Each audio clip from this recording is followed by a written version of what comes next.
Let's get this show on the road. The name is Law Nation. Come on. They really say there ain't no party like a cowboy party, yo. What about a Law Nation party? Let's go. The scheduled release would be tonight, and I will try to jump back and go live again if time permits. So be sure to slap that notification bell. That's when we'll be live in the flex. Let's go. Really appreciate each and every last one of you all. And granted, it is what it is. When the Cowboys play, everybody's watching. Everybody's going to listen. Win, lose, or draw. Let's go. Shout out to the HBOs, the SGs. Mama said, please, let's go. The lunchtime for your mind, the grind, the midday sports report from yours truly. Come on. All right.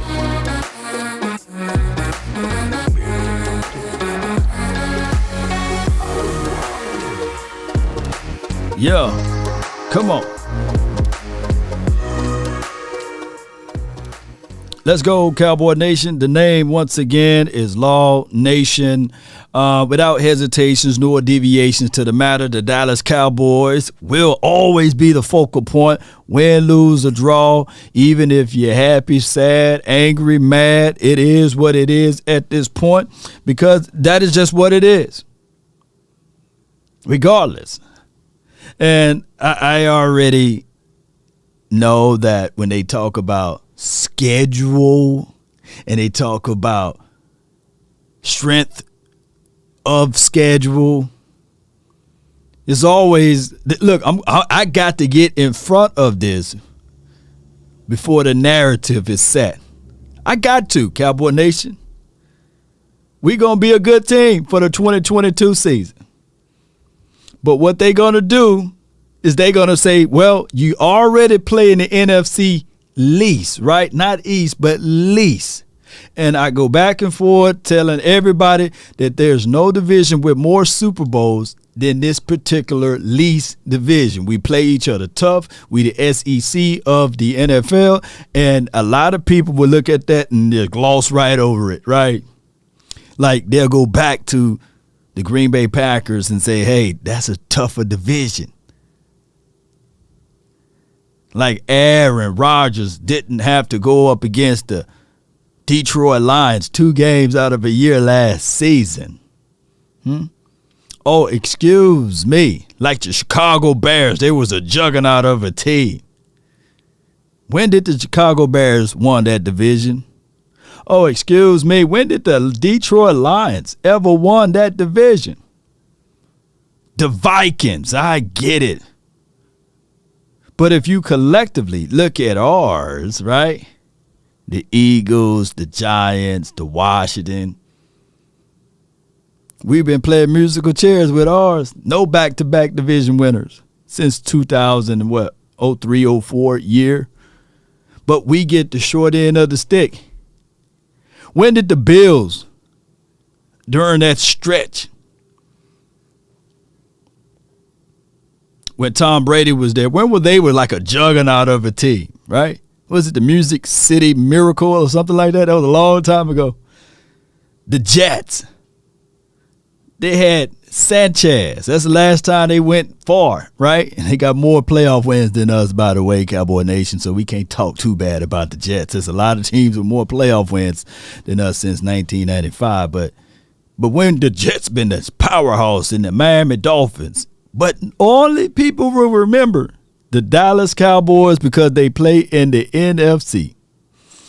And it is what it is. Nathan, shout out to you. Let me pull up the chat log so that everybody can see. I feel lonely. I feel so lonely when I don't pull this part up. So let me see if I can pull this part up. 5, 4, 3, 2. Yeah, that works. 1. Yeah, I had to find it, baby. All right, appreciate you, Cedric. Yeah. Nathan says, beat Vikings. Oh, beat Vikes with Cooper Rush. Go 6-2 at home, and at least 5-4 on the road. We are great. Shout out to you, Nathan. You know, that Vikings game last year wasn't an easy one, but we beat them, right? We beat them with our backup quarterback. And I think that the Vikings beat the Packers, right, with their starting quarterback. So that goes to show you that it is what it is, right? It is what it is. Shout out to you, Bill. Appreciate you. Bill says, Law, what do you think of the quarterback from Kentucky with the question mark? I like to see him become Dak's backup. Anyone else agree? Well, the Kentucky quarterback, Terry Wilson, he got a long way to go, And I'm not saying that it's impossible for him, but his main goal is to earn his spot as a tryout.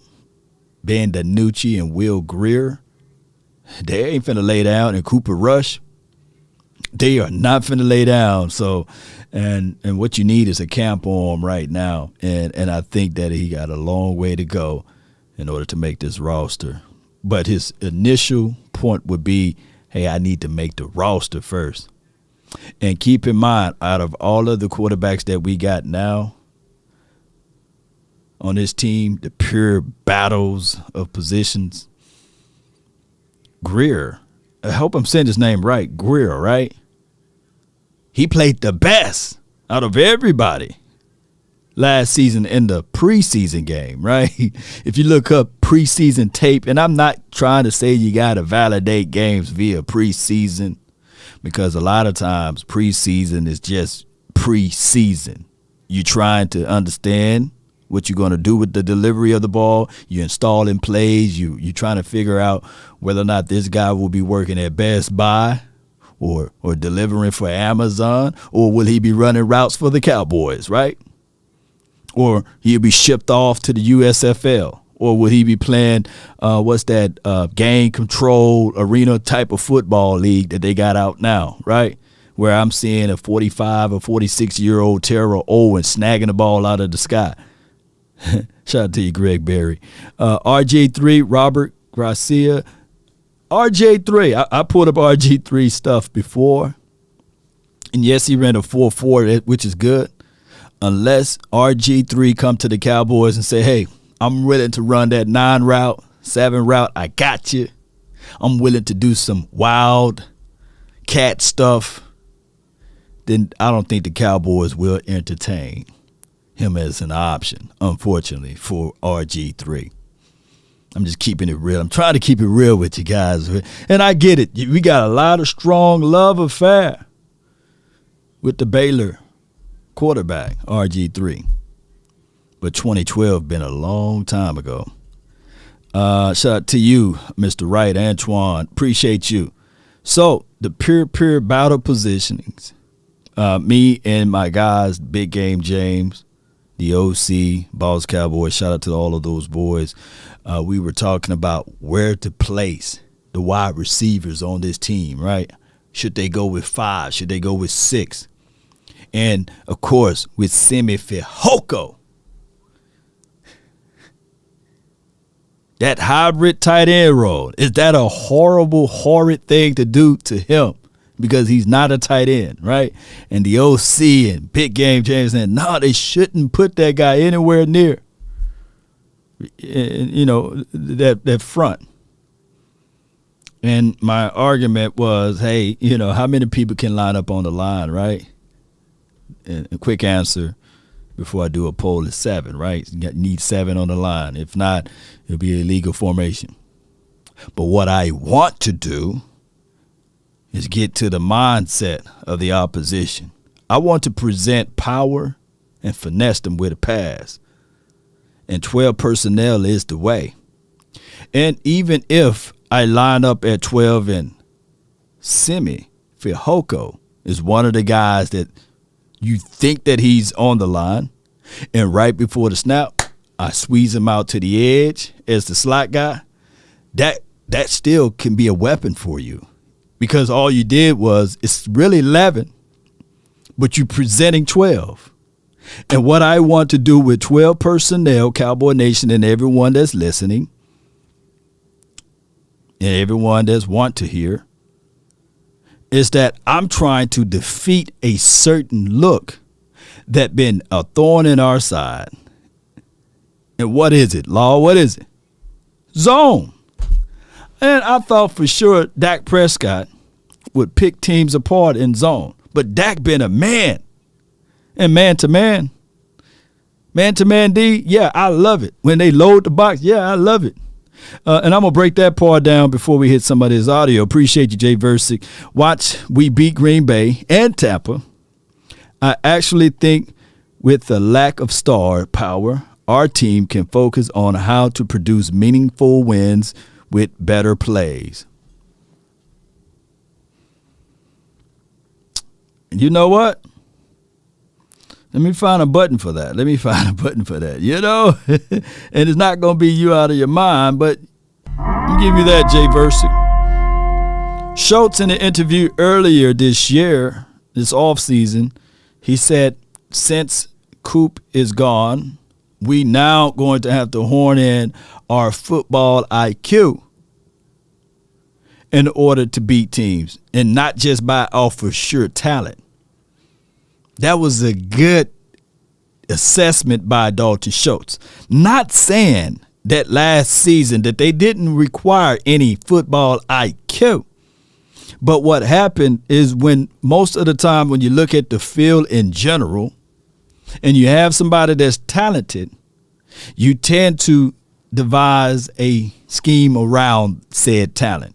Meaning that if your number one DB and the safety is rolling coverages over the top, it becomes a little lazier. Hear me out, Cowboy Nation, before you try to shank me with the butter knife. You become a little lazier with your attack, because you're saying that automatically the number one DB and the safety roll coverages over the top is going to be on that side.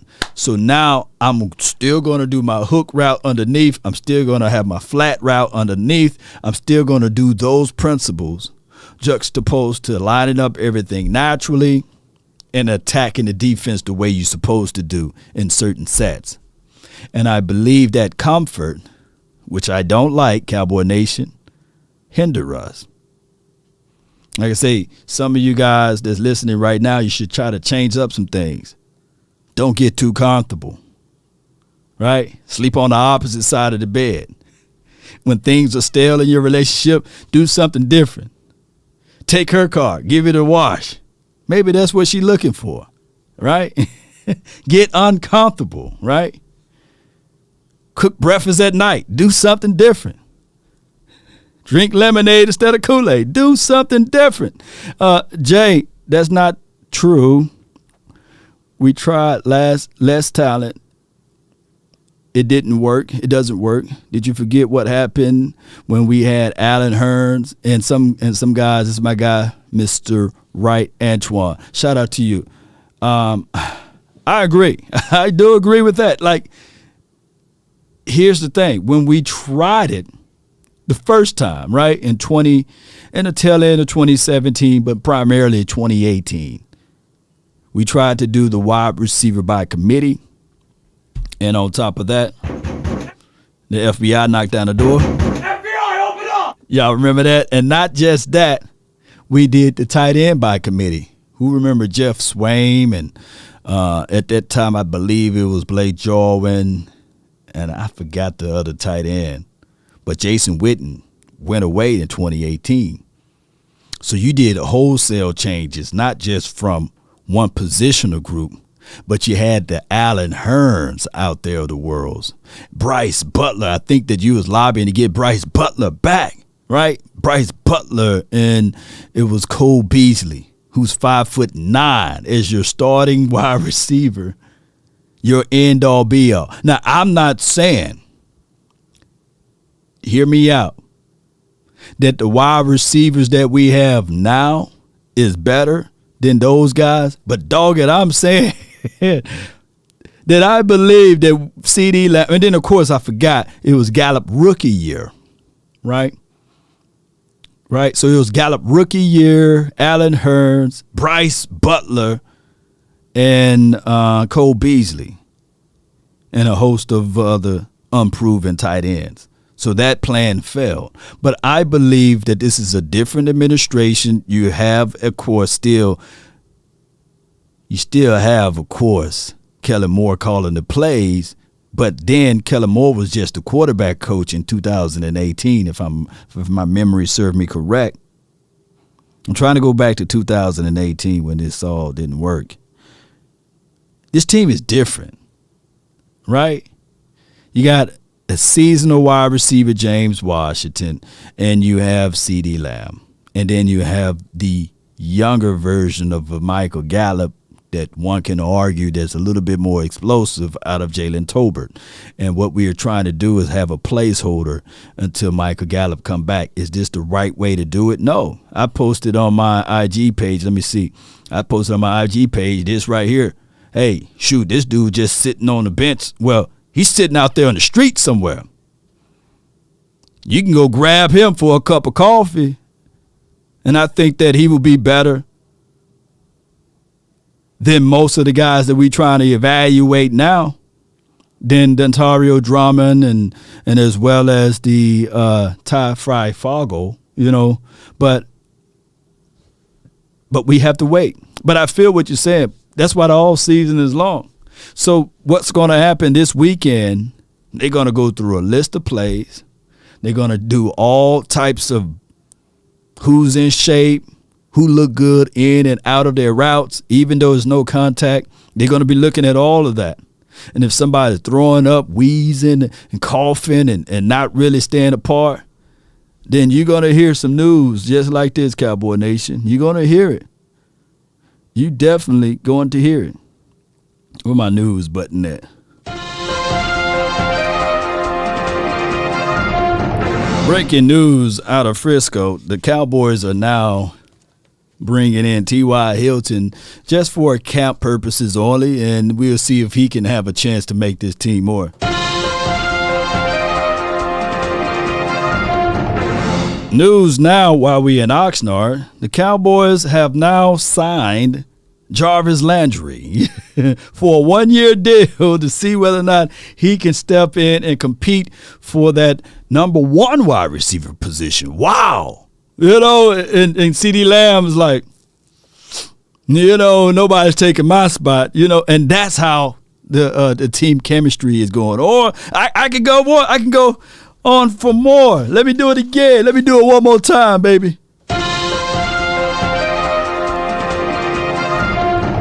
Breaking news now out of Arlington. The reports are showing that the Cowboys are now bringing in Odell Beckham. Now his recovery time, he would not play until November, but they feel strongly that Odell Beckham can be that guy that can be that difference maker down the line. They do like the growth pattern of Jalen Tolbert, but right now teams feel like that they can bring in Odell Beckham, who have Super Bowl experience and plus playoff experience to help out this wide receiver core. All of those things can happen. And it is what it is. Cowboys fan Mayfield. He ain't going to talk about Baker, but what's good with you? Yeah, a lot of stats in the NFL and rankings are bogus and do not transfer on the field. I do agree. Burnett says Cowboys are my team since 1989, but you put the booty in there. I have a bad feeling about this season. I hope I'm wrong. Well, just so I can counter it, when did you have a good feeling about the season? Did you have a good feeling about the season last year? I need to know. I want to know, baby. Did you have a good feeling or did you have that bad feeling? I want to know, not just to Burnett, I appreciate you so much, but when did you guys have a good feeling about the Dallas Cowboys? You can really argue and say you had a good feeling about the 2007 Cowboys before they even started off, because the 06 left us with so much fighting words, and they was ragging on us. If you lived through 06 and then 07, you were like, yeah, I have a good feeling, right? But you had that little doubt place in your heart because you said, man, Wade Phillips, the head coach, you know. But when y'all had the good feeling, and I don't think that anybody can bang on the table and say, 2014, I really had a good feeling. Because we had an injury happen in 2014 before the season kicked off, and we was like, no.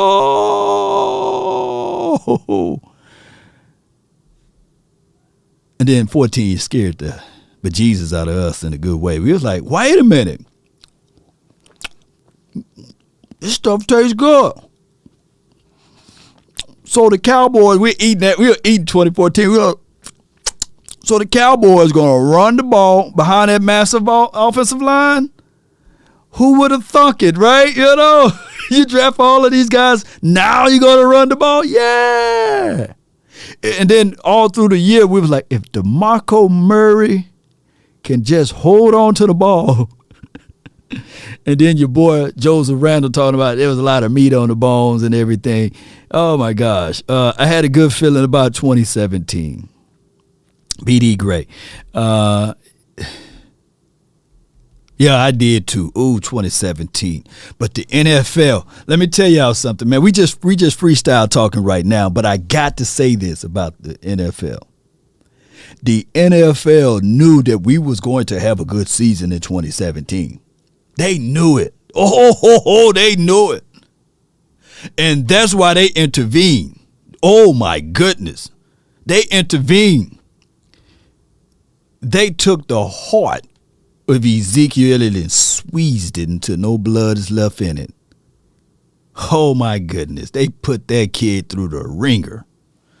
It was unconstitutional. You know, it was just crazy on how they really ripped the man gonads off and get over here. They just destroyed that Ezekiel Elliott, man. Because if you really think about it, all of the egregious things that they said that he did and the charges and everything that they said that he was accustomed to having as far as conduct unbecoming happened before he even played in the Silver and Blue. They bypassed. I would have seen this happen differently if the NFL rained upon Ezekiel Elliott his rookie year, because the things that they was bringing up happened when he was in college, 2014 and 15. And he played all of 2016. Remarkable. Because they was willing to cast us out in 2016. We surprised the world. And they was like, man, the Cowboys got a juggernaut of an offensive line. They got the second coming of I'm about to say Ezekiel Elliott. They got the second coming of Emmett, but bigger, faster. Wow, right? Hear me out, Cowboy Nation. And they got this phenomenal quarterback who's managing the team, shattering all records. And they were scratching their head. The Illuminati meeting was getting together. And they said, man, I want you guys to comb through and go through every detail, because this should not be happening in the NFL. The Cowboys then skated away with La'el Collins, right, who was undrafted, who really had a first-round grade on him, and they got him for cheap.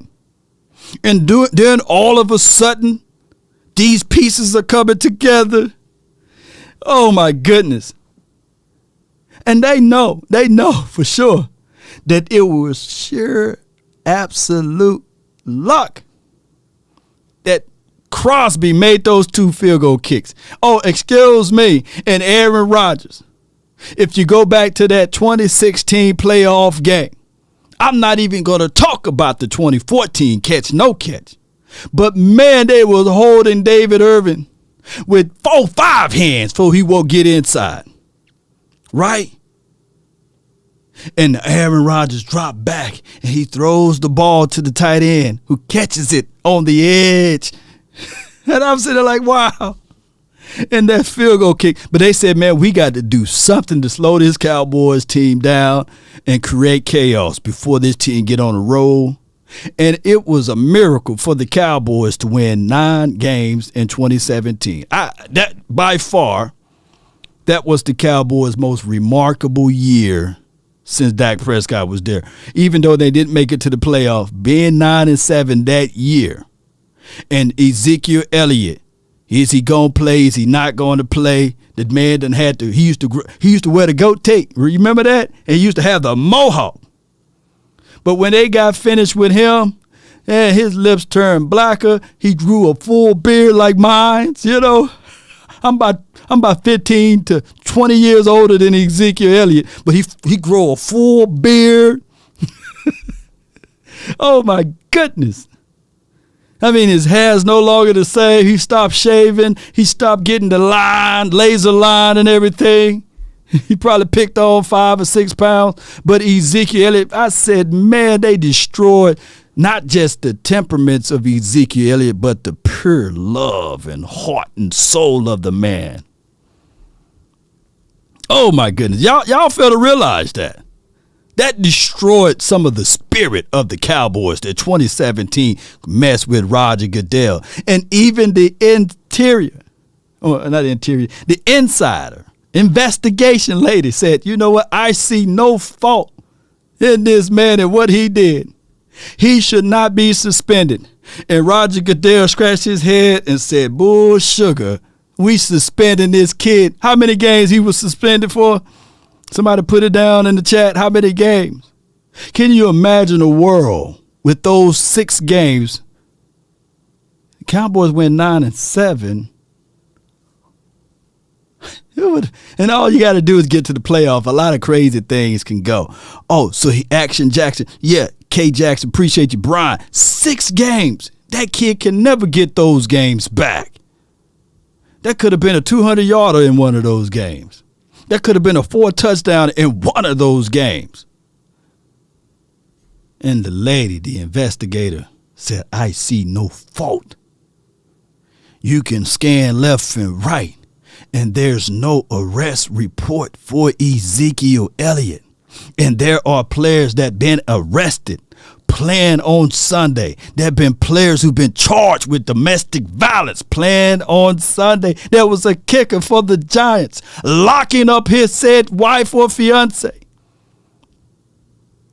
And they said, you know what? We only going to suspend him for 2 games and he can appeal it and he can only miss 1. Molly was crying over Ezekiel Elliott, and to this day, you can't find one mugshot of Ezekiel Elliott or an arrest report for Ezekiel Elliott. And all of a sudden, the Cowboys are at fault for this.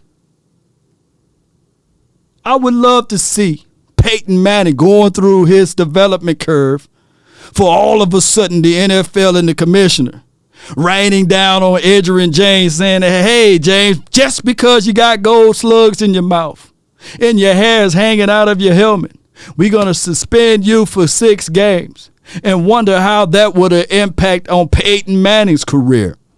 That was 6 games is a lot of games. And although Peyton Manning had the world given to him, it took that brother 7 years to make a game meaningful, to win a game that's meaningful, right?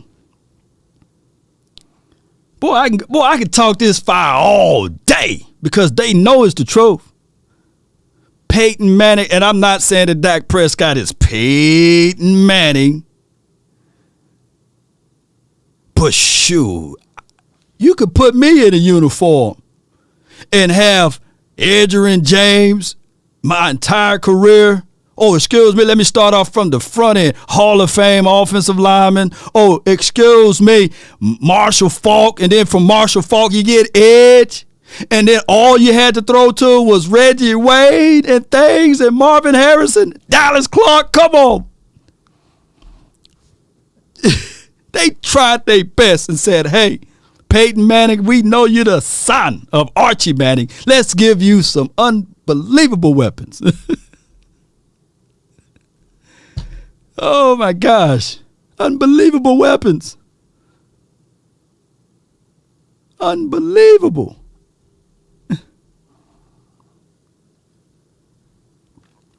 Leon Lewis said Dak is not that guy. People love to hate. I feel you. He may not be that guy, but dog it, he didn't have a prime Marvin Harrison and a prime Reggie Wayne and a Dallas Clark. Just sitting there saying, we all in our prime, baby. And before y'all say, well, Lord, how do you know that Peyton Manning could have made Reggie Wayne, and Peyton Manning could have made Marvin Harrison. No. Those boys was fired regardless. And before you got, the only reason why I'm bringing up Edgerrin James, I should have had the side by side up already, but I'm going to trust you guys to do your homework.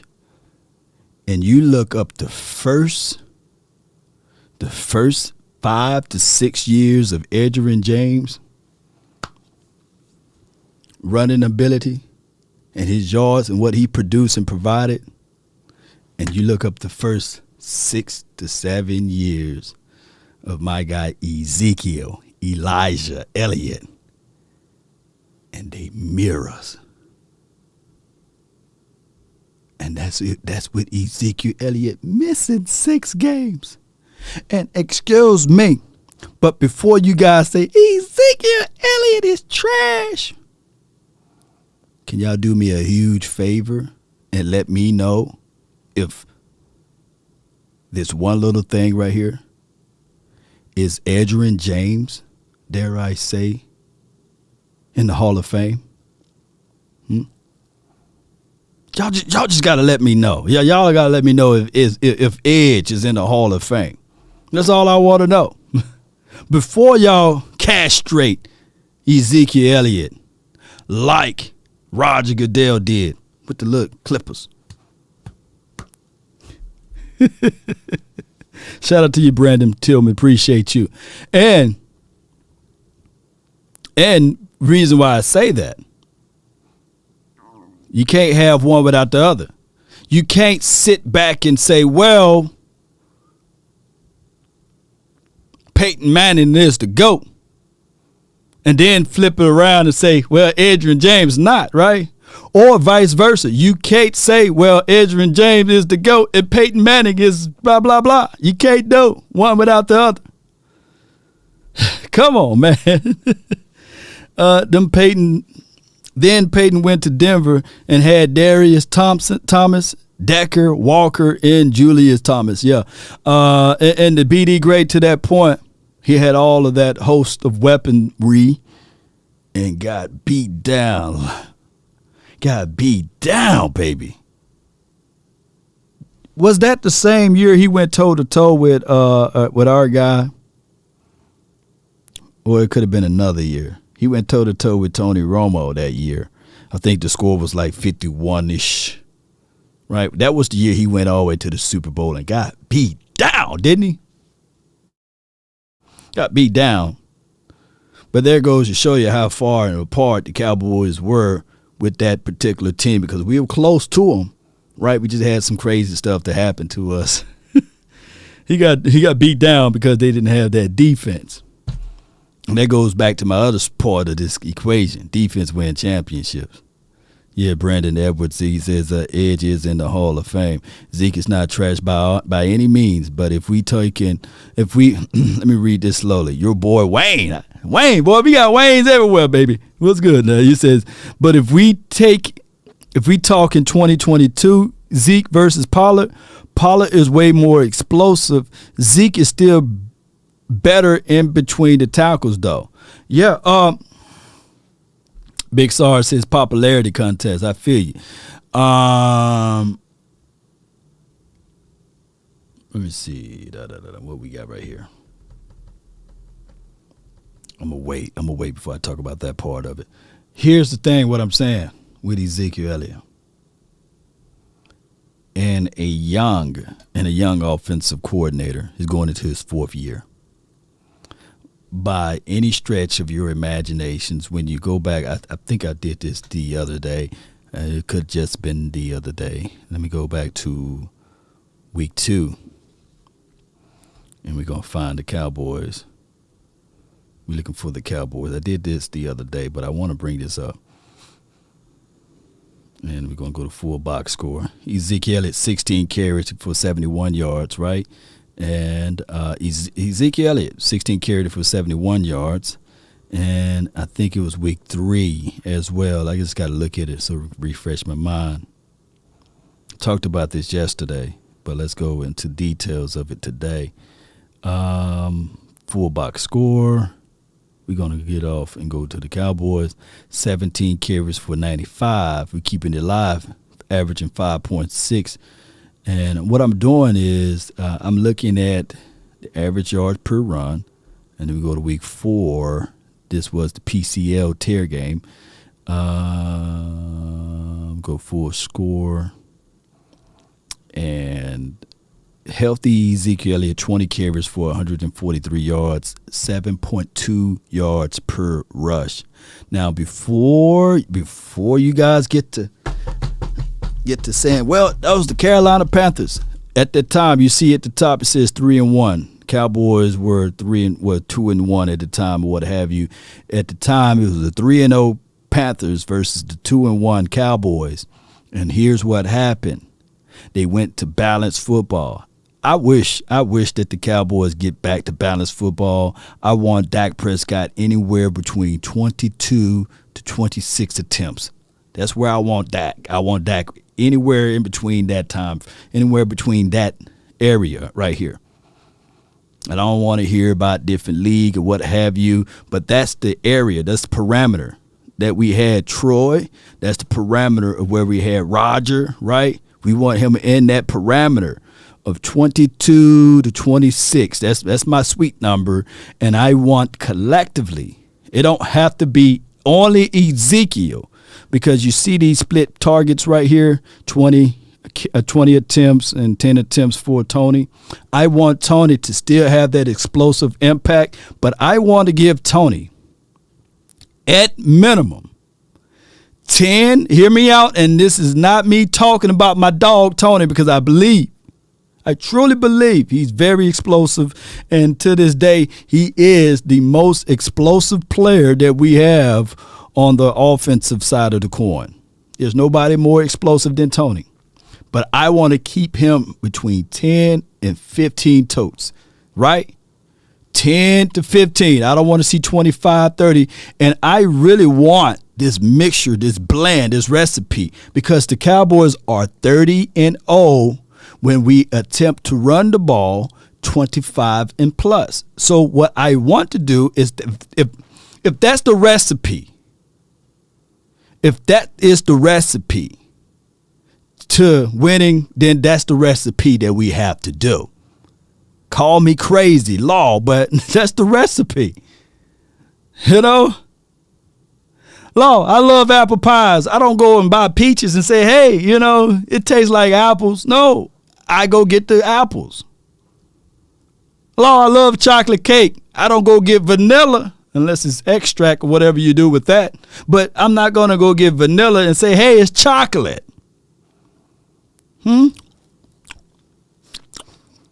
No, you lying, dog. You lying to kick it, dog. This is not chocolate. It's good, but it's vanilla. I'm trying to give you guys the recipe. And it's not about, see, what people tend to do is they get caught up in the stats. They get caught up in the numbers. We just witnessed, let me pull up, let me pull up Stafford.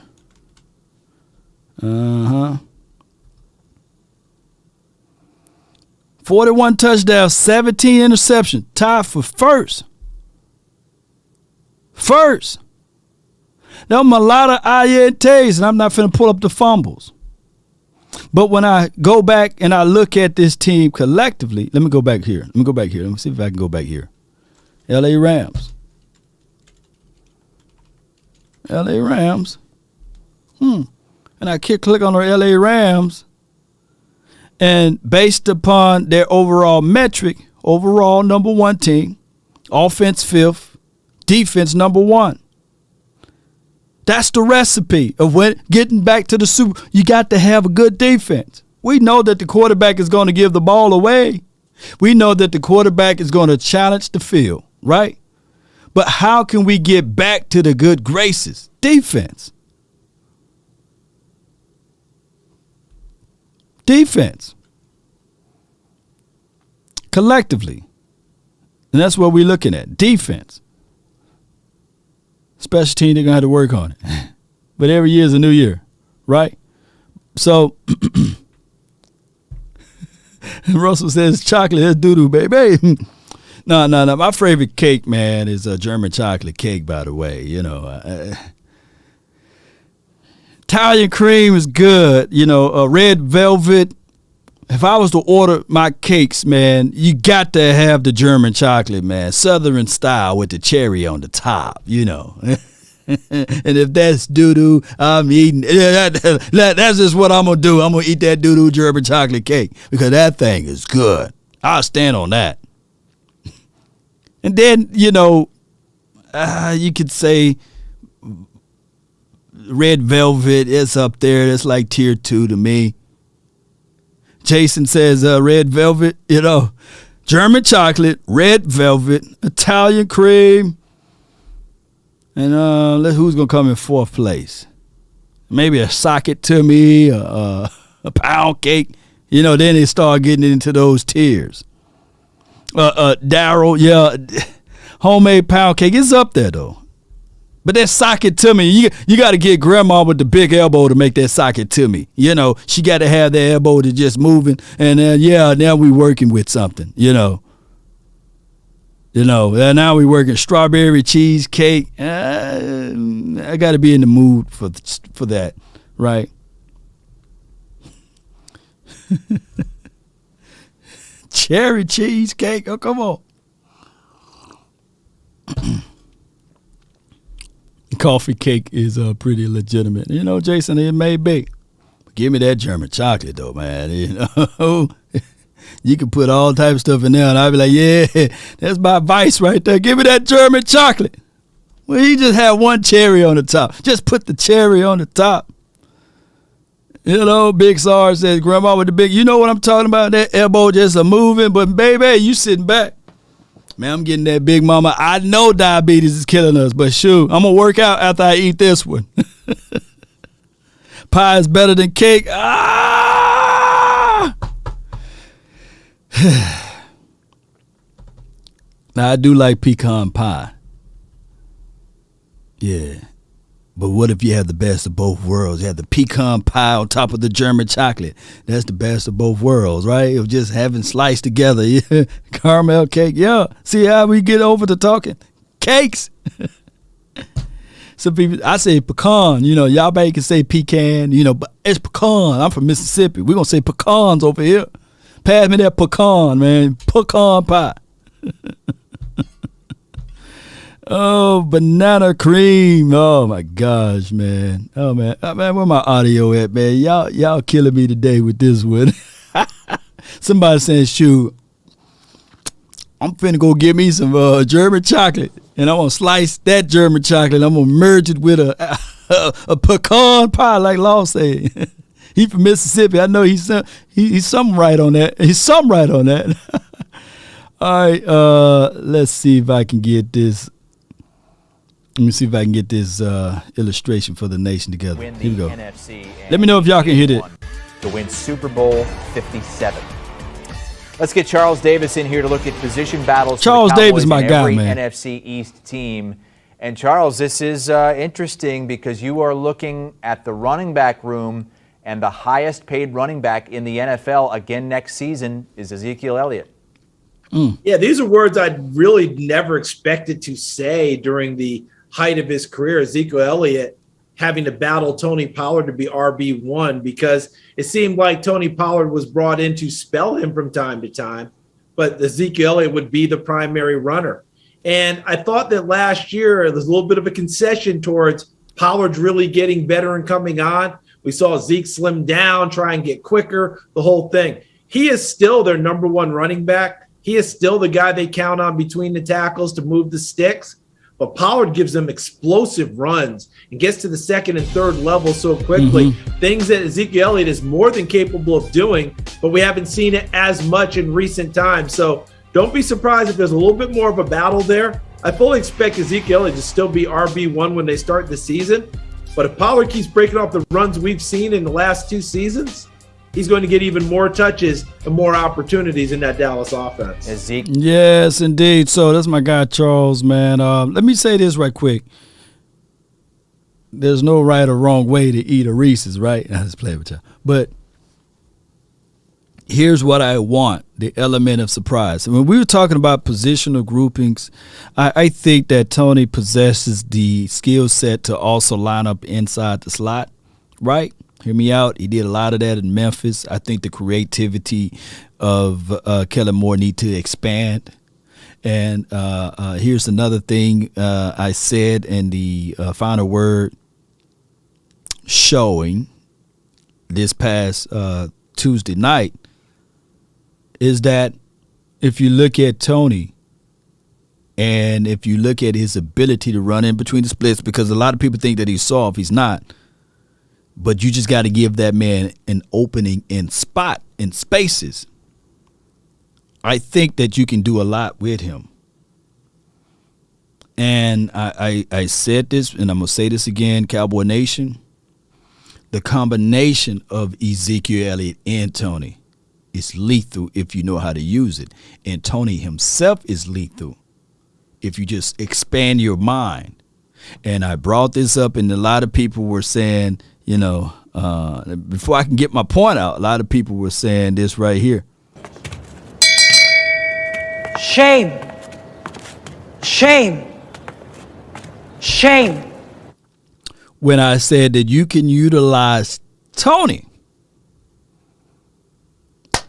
like the 49ers use Debo. Debo and Tony, same size. They're the same size. Now, I do know that Debo runs with a little bit more authority, but they're the same size.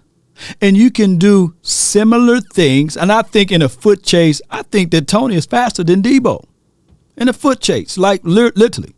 And what I'm trying to do is give Tony space and opportunity.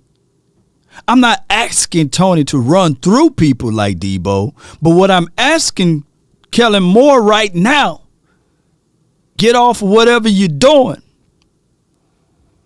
and go into that lab and figure out plays that you can have in the backfield at the same time. Ezekiel Elliott and Tony. Because that will confuse the opposition more than Ezekiel Elliott in the backfield and Tony on the bench. Put them out there on the field. Even if, look, I get it. A lot of people don't like gadget plays, decoys, or what have you. But even if you just open up the playbook enough to say, hey, we trying this 22 personnel a little bit more. Or we going in 20 personnel a little bit more. We presenting, when I say 22, that's the 2 tight end sets or what have you with 2 running backs. The personnel groupings, whenever the first number identifies with the running backs. So I'm creating a lot of 20 personnel looks. And then right before the snap, if it's not a favorable look, if they're not coming out of their stance of what they're positioning, then right before the snap, I got a guy that can slide up into the slot. I just literally went from a personnel grouping of 20 to an ace look just like that. From a 21 look to 11 personnel just like that. And like my guy, I don't know, is it 9 deep? Don't look at it like Ezekiel Elliott. He's the fullback. No. That's not what I'm saying. Please don't get it twisted. Because I do know traditionally when you look at running back sets and you see two in the backfield, you're automatically thinking that, hey, one must be the fullback, the lead blocker, or what have you.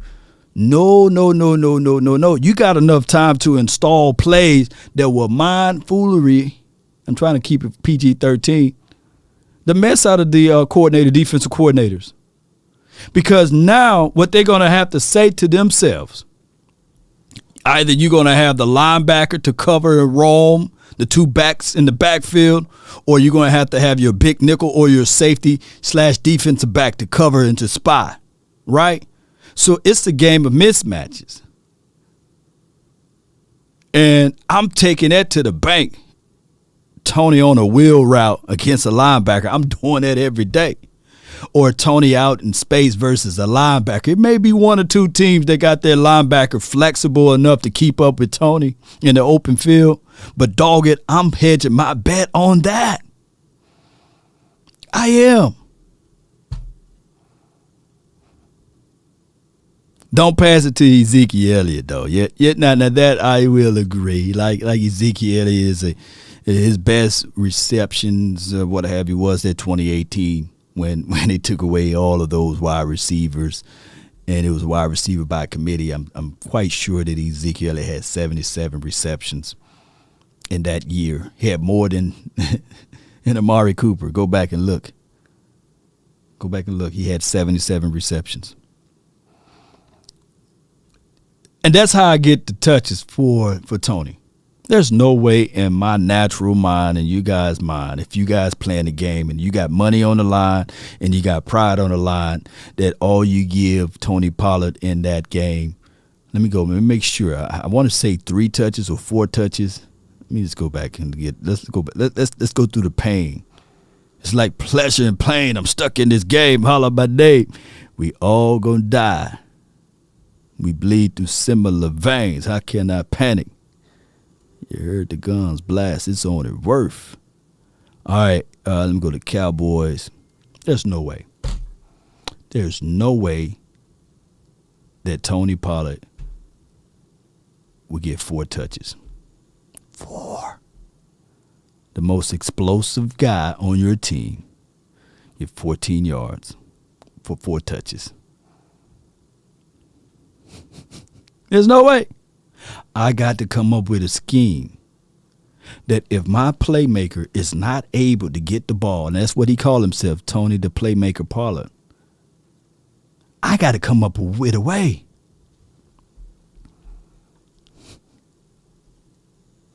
You know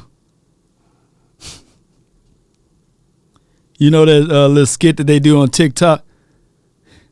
I got to come up to get this. I got to figure out a way to get this money by tomorrow, huh? I got to figure out a way to get this money by tomorrow. That should be, somebody need to do a skit on that on TikTok. And I know that came from Friday. I got to come up. Kellen Moore need to be like, I got to come up with a scheme to get Tony Pollard those touches by tomorrow, huh? I got to come up with a scheme, huh? I got to come up with a scheme so that Tony Pollard can get these touches by tomorrow. That should be all for 2022. Why, Law? Do you have any evidence for that? Let me click on the 49ers. Look at Deebo Samuel. 3 catches. 3 targets for 38 yards. Receiving. He didn't kill us by receiving the ball. Literally 3 receptions for 38 yards. You can say, hey, man, we shut him down. But this is where he killed us. Where that running stat at? Where my running stats at? Where that rush? Here you go, right here. 10 carries for 72 yards. Finish him. They figure out a way. And it's not like the score is 32 to 10 here. This 23 to 17. That's still equivalent to a close game. By the way.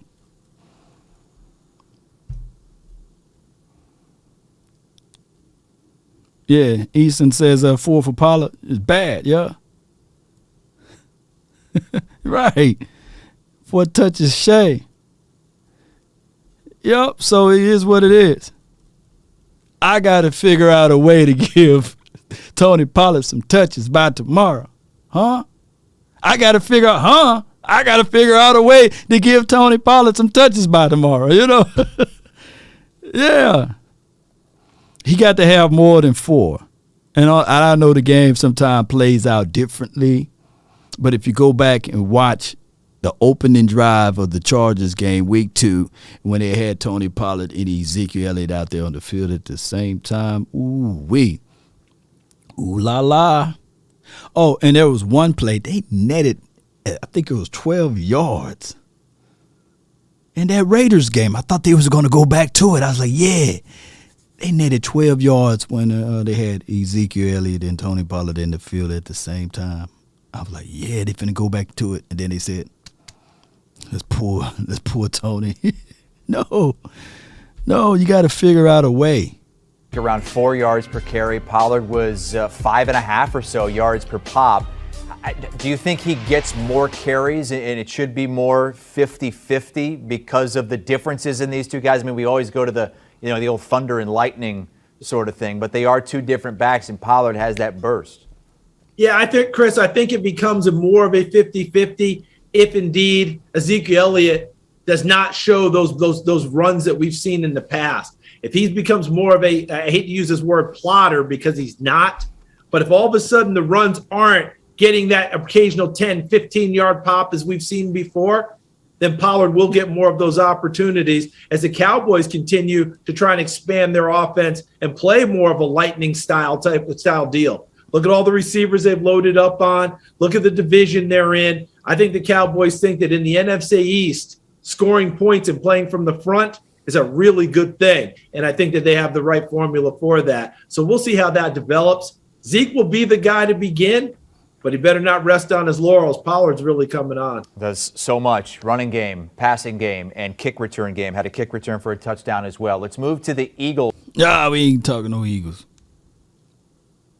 I would hear what they had to say, but I don't want to hear no Eagles right about now. I don't want to hear no Eagles talk. No. But what I need to do is, hold on, give me 1 second. Let me at least open the phone lines up for everyone if you want to chime in. And where we at with our time is 12:38. Appreciate everybody on the lunch break. Appreciate you guys so much for jumping in and tuning in and being part of this episode. The phone number is 657. It's in the bottom of the screen there. It's open. Phone line 657-390-7391. That's the hotline for your mind. And be sure to call in if you want to spit your mind on those topics there. All right, so let's see what they got to say. The Cowboys are going to go to Lambeau Week 10. Will Mike McCarthy go to Lambeau Week 10? Is he still going to be the Cowboys coach? Yeah, Week 10 for sure he'll still be the coach. He won't get – Jerry has never fired a coach at the middle to the end – the middle to the beginning of the season. He's never fired a coach. Wade Phillips, didn't he? The coach, you're probably going to be done. And he fired him mid-season. Let him finish out the year. But I don't see – if he struggles – I don't see where all of a sudden Jerry goes against that. He sticks with it. But I don't know if Mike McCarthy will struggle this year to the point where he'll be fired in the middle of the season, Week 10, and somebody else like, I don't know who would be, Dan Quinn or what about somebody the along opposite, those Keith? lines. What if Jerry Jones wants to hire Sean Payton, right? And Mike McCarthy's looking a little too good. What if does Jerry Jones want to win the Super Bowl with Mike McCarthy? But man, that would be the craziest take ever. All right, but I truly believe that the Sean Payton ship is selling. You know, I think that it's gone. Selling off, not selling far as the Cowboys. I really think that even if you look at this team, and let's go to let me go to my Twitter. Let's pull this up all the way. You guys can't see it. Okay, let me go all the way. Bear with me while I pull this up. I want to have it where you guys can see it all. Socks and draws, baby. All right, strength of schedule. You see the Cowboys they put us at the bottom for a reason, because they trying to get in front of this narrative. When we win, they're going to say, it's because the Cowboys had a horrid strength of schedule. They didn't really play anybody. And it's parity amongst all 32 teams, right? Parity. You want competition, right? What you did last year is not going to be predicated of what you're going to do this year. That's supposed to be the running game. But neither here nor there.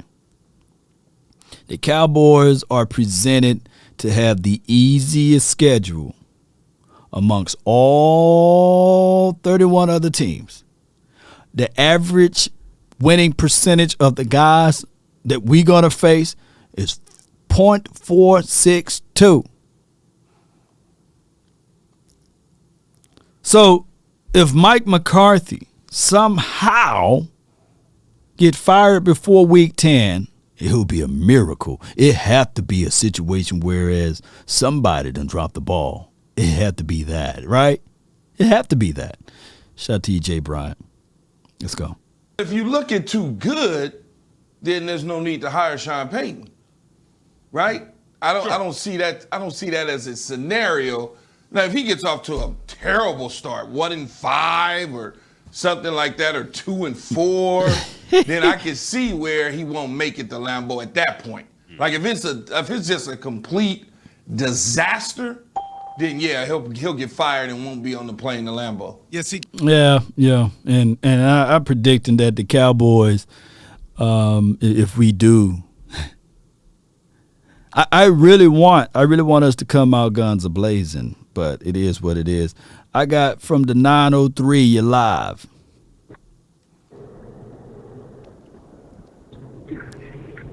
You're live from the 903. What's up, Law? Nothing to it. Talk to me. Hey, I just, one thing, get back on them pies, with them pecan pies from Louisiana. I'm just saying.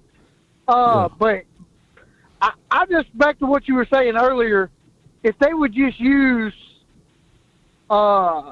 Zeke and Tony Pollard together, just never know which one you're going to go to. Use your offense like they're always playing. Mm-hmm. I have to agree with you that they're going to be unbeatable. Yep. I mean, if you use that. Something like a kind of between a wing tee and a wishbone, and always have them on the field. You know what I mean? Big facts. Big facts. It has to work. It should work. Yep. It should work. And when you press it that way, and you have the ability to really you take control. You have the defense playing into your hand, not you playing into the hand of the defense. And that's one of the bigger problems with the Cowboys. They don't have the offense of coordinator that got the cojones to say, hey, I get it what you guys are trying to do, but now you got to bend to my willing. I'm gonna get you up out.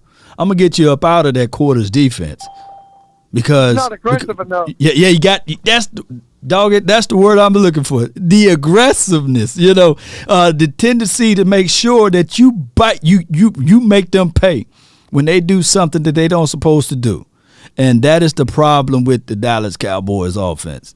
It could be number one, sitting pretty, most points, and all of this, averaging 30 points a game. But you got to have that mentality to make it change.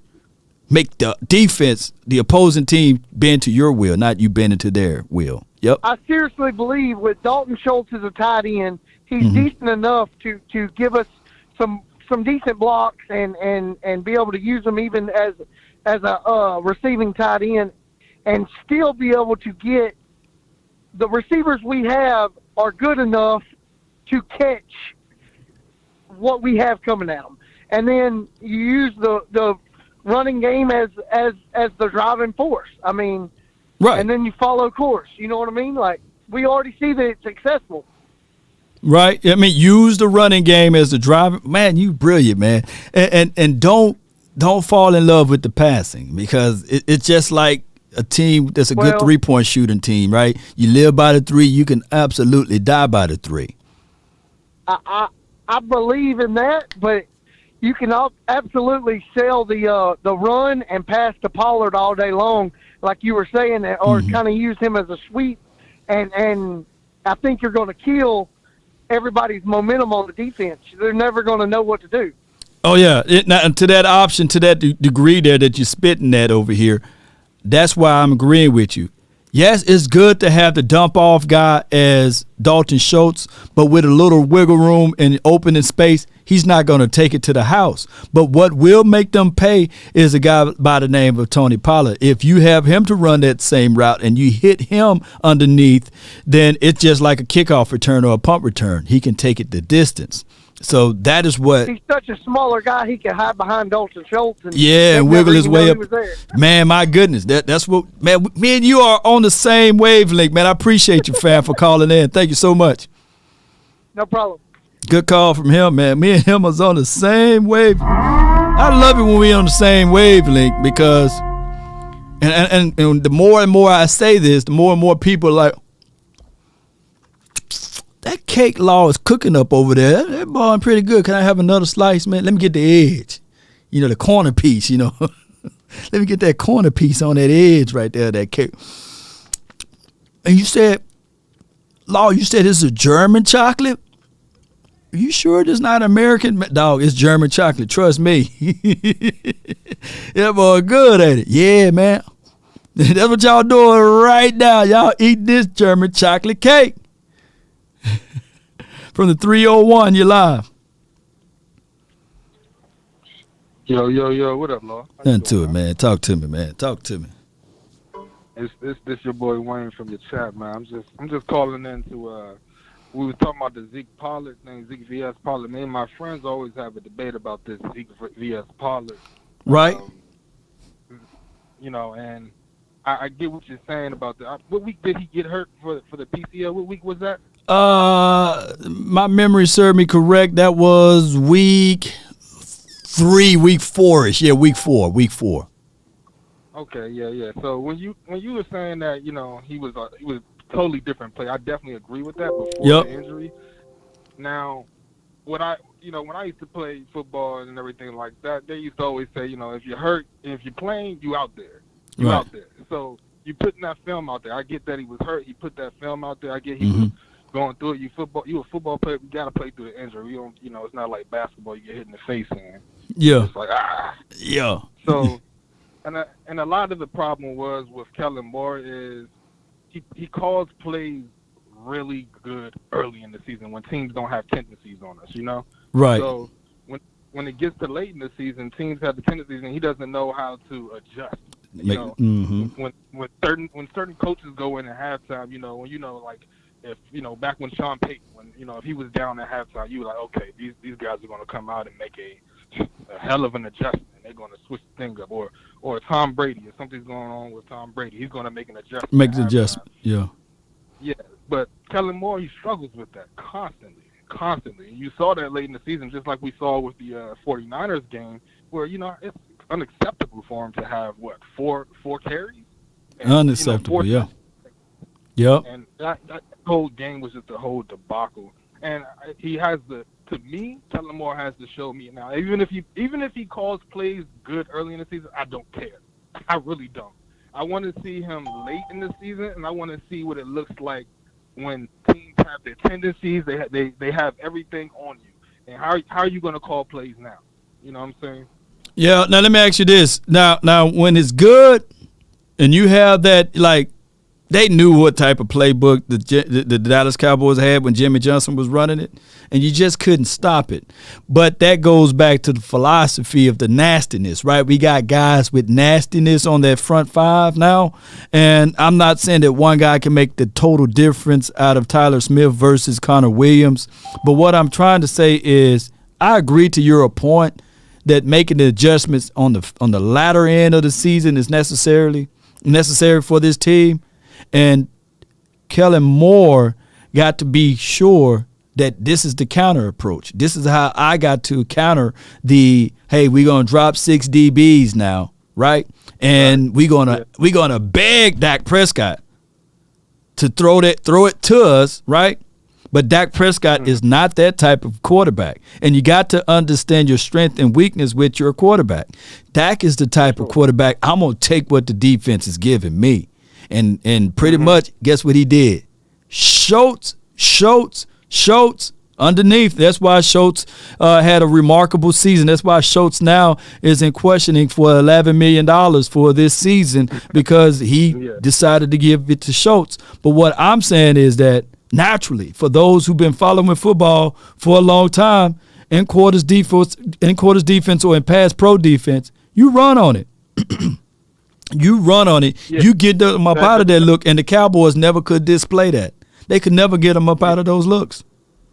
Yeah, and a lot of that, like you said, is that, like you said, Tyler Smith, us drafting Tyler Smith, and a lot of that is the fact that our O-line wasn't getting pushed late in the season. And hopefully that's what we drafted the big, mauler and, aggressive, tackle. He still needs work, but one thing watching film, one thing about him is, he gonna knock you off your pivot. He gonna knock you off that pivot. So it's a good thing to see that we're trying to improve on, our O-line and everything like that. I just need, like I was just saying, I just need to see, because like I said, after that 49ers game, I was like, Dolphins, please hire him. Right. Hey, I was saying the same, like, come on, please hire. And here's the thing. Here's the thing with Kellen Moore, before I let you go. I think that Kellen Moore is a brilliant guy. I think that he's a very knowledgeable guy of the system. But we as Cowboys, we losing patience, right? I did a video a couple of days on patience. If this was a situation whereas this was the first wave of like 06, 07, when we was going through that growing pains with Jason Garrett, and we saw some of the influences with Kellen Moore, if we can go back in the time machine, and if that was that time, then I think we would have had enough patience. But we didn't heard this song and dance before, waiting for this guy to learn this, waiting for that guy to learn that. And we are running thin on patience. And I think that year, Kellen Moore, 12th year, 13th year, he may be phenomenal. But that was his third year ever calling plays, Yeah. No, that's true. That's true. You got to give him time to grow as a coordinator. But we want it now. We want, look, man, I want my German chocolate now, man. I don't wait all the way to Christmas. But good call from you, man. Good call from him, man. But you guys get what I'm saying, and shout out to the caller, man. Brought up some good points. The counteract. He got to be able to get in there. The rope-a-dope. You guys remember that? You guys remember that way back in the days? Muhammad Ali. He knew that the opposition was maybe a little faster than him, maybe a little smaller. But I got to make sure that I'm going to use this corner for my advantage. I want to give the opposing player, the opposition, a chance to show me what they got, and I'm going to absorb some of this, but this is me countering. This is me, okay, I'm going to give you a little body. And I don't think that anybody ever cut Muhammad, right? Did he ever bleed on his face or what have you? Anybody cut him? But he was able to rope-a-dope him. And that is the move that Kellen Moore just don't have right now in his early stage. One thing before I get the next caller on, rumble in the jungle, right, Todd? Yeah. Before I get the next caller on, there's one thing that I'm going to tell you guys. We're waiting to see his fourth year calling plays. And lo and behold, you got a quarterback by the name of Dak Prescott. Before anybody say, well, Law, you're giving all of these excuses. There's zero excuses now. Zero. Dak got to be macho enough to say, hey, I'm reading the defense, his cover 4, his quarters defense, and we are passing into this. The play is to run it. I can't get chunk yards off of this. And I'm going to tell you, you may get 3 to 4 yards. You may get 4 yards off of a run, and it may seem as if though they stuff you, right? And you're not moving the chain fast enough, but you got to have that patience. Somebody in the chat, please let me know what's 4 times 3. What's 4 times 3? Audio bad? Audio bad? Let me know if audio good or bad. And I know I got it high, so I don't know if it's going to be bad or good. Audio skipping? They're just the Illuminati, man. They don't like the truth that I'm spitting right now. Yeah. 12. 4 times 3 is 12. That's first down. My guy, D Shift, you've been waiting patiently, man. Talk to me. Hey, what's up, Law? Hey, man, all is well. Oh, man. No, just kind of peeping the Cowboys and their personnel, man. And I think we had like 3 wide receivers. And honestly, you could say 2, right? Because there's a lot of times those 3 guys didn't play together. Mm-hmm. So you had 2 wide receivers, a tight end, and 2 running backs. So you had about 5 skill players, right? And you kind of setting up to do the same thing. You know, you got those 2 running backs you can utilize more because they'll have more touches, right? Mm-hmm. Like they got to get more touches now. I mean, you can swing Pollard out to that slot position, and you know you'll have Tolbert and Lamb, but you have Schultz and Zeke. So that's 5 skill players, right? So you still have basically the same offense with an upgraded left guard, right? Yeah. Let me know if my audio's straight now. I just got to get my audio fixed. Yeah. I'm gonna go without the mic. I'm gonna go with, since I'm moving around like this, so you can hear me good, right? Yeah. And what about the chat? Can y'all hear me good? Can y'all hear me good? Let me know, and then get my guy D Shift. You was talking about Your skill players. Skill players, right? Go ahead. Go with it. Like you in a sense have the same amount of skill players, and again, when you get Gallup back, that'll be 6. Right. I mean, barring injuries will happen. They're going to occur. We hope that they don't happen, but you know, honestly, they do. Right. So you're still going into this season with more skill players than you had last year. And you're not talking about James Washington. We don't know what he's going to be. You know, like I mean, everybody. When Randall Cobb was coming, everybody was kind of Xing him out and acting like he was going to be a non-factor. He just you know, why did Green Bay get rid of him kind of guy? But, right, you know, these guys come through, and, I mean, Dak Prescott's just one of those quarterbacks that he's going to get you the ball, and you're going to look effective. You know, he's not Davis Mills, you know? No doubt. So, I mean, I think the production level of what he is at quarterback, and as long as you got him some guys, you're going to be able to get that production. Now, whether they can demand those double teams like Amari, that's cool and all, but we still have enough skilled players to where somebody's going to win a one-on-one. Like, I don't see a defense that has 3 all-pro corners and all-pro linebackers and all-pro safeties everywhere. I don't see it. No doubt. All right. So we was doing an audio test, man, and some people said the audio was trash. Some people said it's straight. So for those who watching, if you can exit the app and come back in and see if that fixed the issue. But I'm showing all green on my end here, and D Shift is spitting the truth over here. One thing that I need is right now an umbrella because you're spitting the truth over there, man. I mean, it's simple math, man. Right. Like, I'm a teacher, bro, and I teach 4th grade math. Not too complex, right? Right. So, right. I can do simple math, right? No Pythagorean theory, no rainbow methods, you know. Nah, none of that, right? Just simple math. Mm-hmm. And so I'm adding that, and then I'm again looking at our defense, and I don't know. I'm again, it's not so much of an addition by, you know, we were talking about addition by subtraction before the draft, but it's not even about saying that these rookies are going to be better than who we replaced, but it's just saying that last year, in order for us to get to 12-5, the production that was there, you know, you didn't always have those, like I said, those 3 wide receivers, but you got 12-5. You didn't have Gregory and Lawrence always playing together, but you got to 12-5.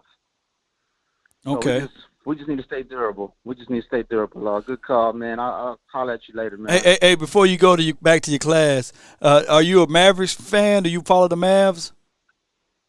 They cool. They cool. I live more in Southeast Texas, so I've been traditionally more of a Rockets fan, but I'm not as big of a basketball fan as I am the boys. So me neither. But I just wanted to bring this point. When the Dinwiddie trade happened, what have you, and they picked him up, a lot of Mav people was like, man, we got Dinwiddie, And then after 3-4 weeks, hey, man, Dinwiddie kind of nice, Yeah. You don't know what you have, and you haven't seen it yet. So until you see it, let's wait on it. I was the type. I was kind of chilling. I kind of got my head bit off by a couple of people in the chats and some other folks about just talking about the prospect of this team being better, even with the losses. But I'm just doing simple math, Law. That's all. No doubt, man. Appreciate you so much, fam. Thank you. All right, boy. Take it easy, man. No doubt, man. Appreciate those. I hope that analogy worked, though. That's his name, Dinwiddie. How you say his name? Y'all put it in the chat. But I remember, and I don't follow the math that closely, and I could be 1,000% wrong. But people were shunning the move before he actually got a chance to manifest itself into what it is right now. Spencer Dinwiddie, yeah, all right, yeah. So a lot of people were like, hey, come on with it. All right, so let me know if the audio is straight, if y'all want me to keep going. We got some more people that's hanging around in the lobby area. Let me know before we can continue, because I really like to have everything perfect for you guys, and I don't want to have trash audio. and this microphone here is cool and all, but I like to have my other mic. But I still sound the same, right? We keep it rolling, right? We good. We having a good time. It's 1:00. We got more people. I got my guy Tyreek in. You're loud and clear. Okay, Tyreek, you live. What's going on, Law Nation, Cowboy Nation? Stand up, like, share, subscribe, and all that good stuff over here, man. Most certainly. My thing is like this, man. My thing for this next season, this new season that's coming up, I need them to be more of a jump on people early type of team. That attitude that we seen in the first week against Tampa Bay last year, right, and week 1, right. I would like for that type of attitude to carry over into the playoffs. You know what I mean? Everybody kind of, just like you said, everybody, when you talking about Spencer Dinwiddie, everybody in Dallas was counting them out before they got a chance to see the dude play with Luka. Right. You know what I mean? And if everybody can remember, everybody was counting us out on that first game as an L, even though it was an L, but it was the way that we caught that L. Yeah. We caught that L going down fighting. You know what I'm saying? And that's the attitude to me. When the Cowboys play like that, just jump on people unexpectedly. You know what I mean? Like they say they just gonna come in because they the Super Bowl champs, and we just gonna roll over for them because they lifted their banner that night. We came to play that night. You know what I'm saying? And that's the thing that kills me with the team sometimes. It's like I don't see that same fight week to week. That's what makes a good team a great team. The fight that you see over time, even if that person lost, that person was a dog in that fight. Right. You know what I'm saying? And I've seen a lot of times this past season, they was kind of laying down sometimes. You know what I'm saying? Like the Chiefs game, the Chiefs game, a couple other games too. They kind of laid down with them losses to get those good teams. You know, and my thing is Kellen Moore and Dak. Talk to us. It's too much of, to me, I feel like it's too much of a buddy system between between Kellen Moore, Dak, and Zeke. Too buddy, because the reason I say that is because when I never see Kellen Moore getting in Dak's ear on the sideline, like, yo, bro, like you messing up. I need you to put that ball where I say you put the ball at. You know what I mean? Yeah. Take some chances. You know what I mean? Zeke, you can't run because your leg messed up, something torn. Sit your butt down. Right. You know what I mean? Let's go down the roster. If we got to go sign somebody. You know what I'm saying? Sign somebody else to back up Tony. Let's go do that because Clement was okay, but I kind of wasn't feeling that signing. You know what I'm saying? I felt like we could have did better than that, even though it was late in the season.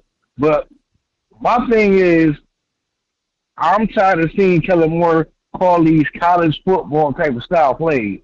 This is the NFL, dog. You got to nut up. You know what I mean?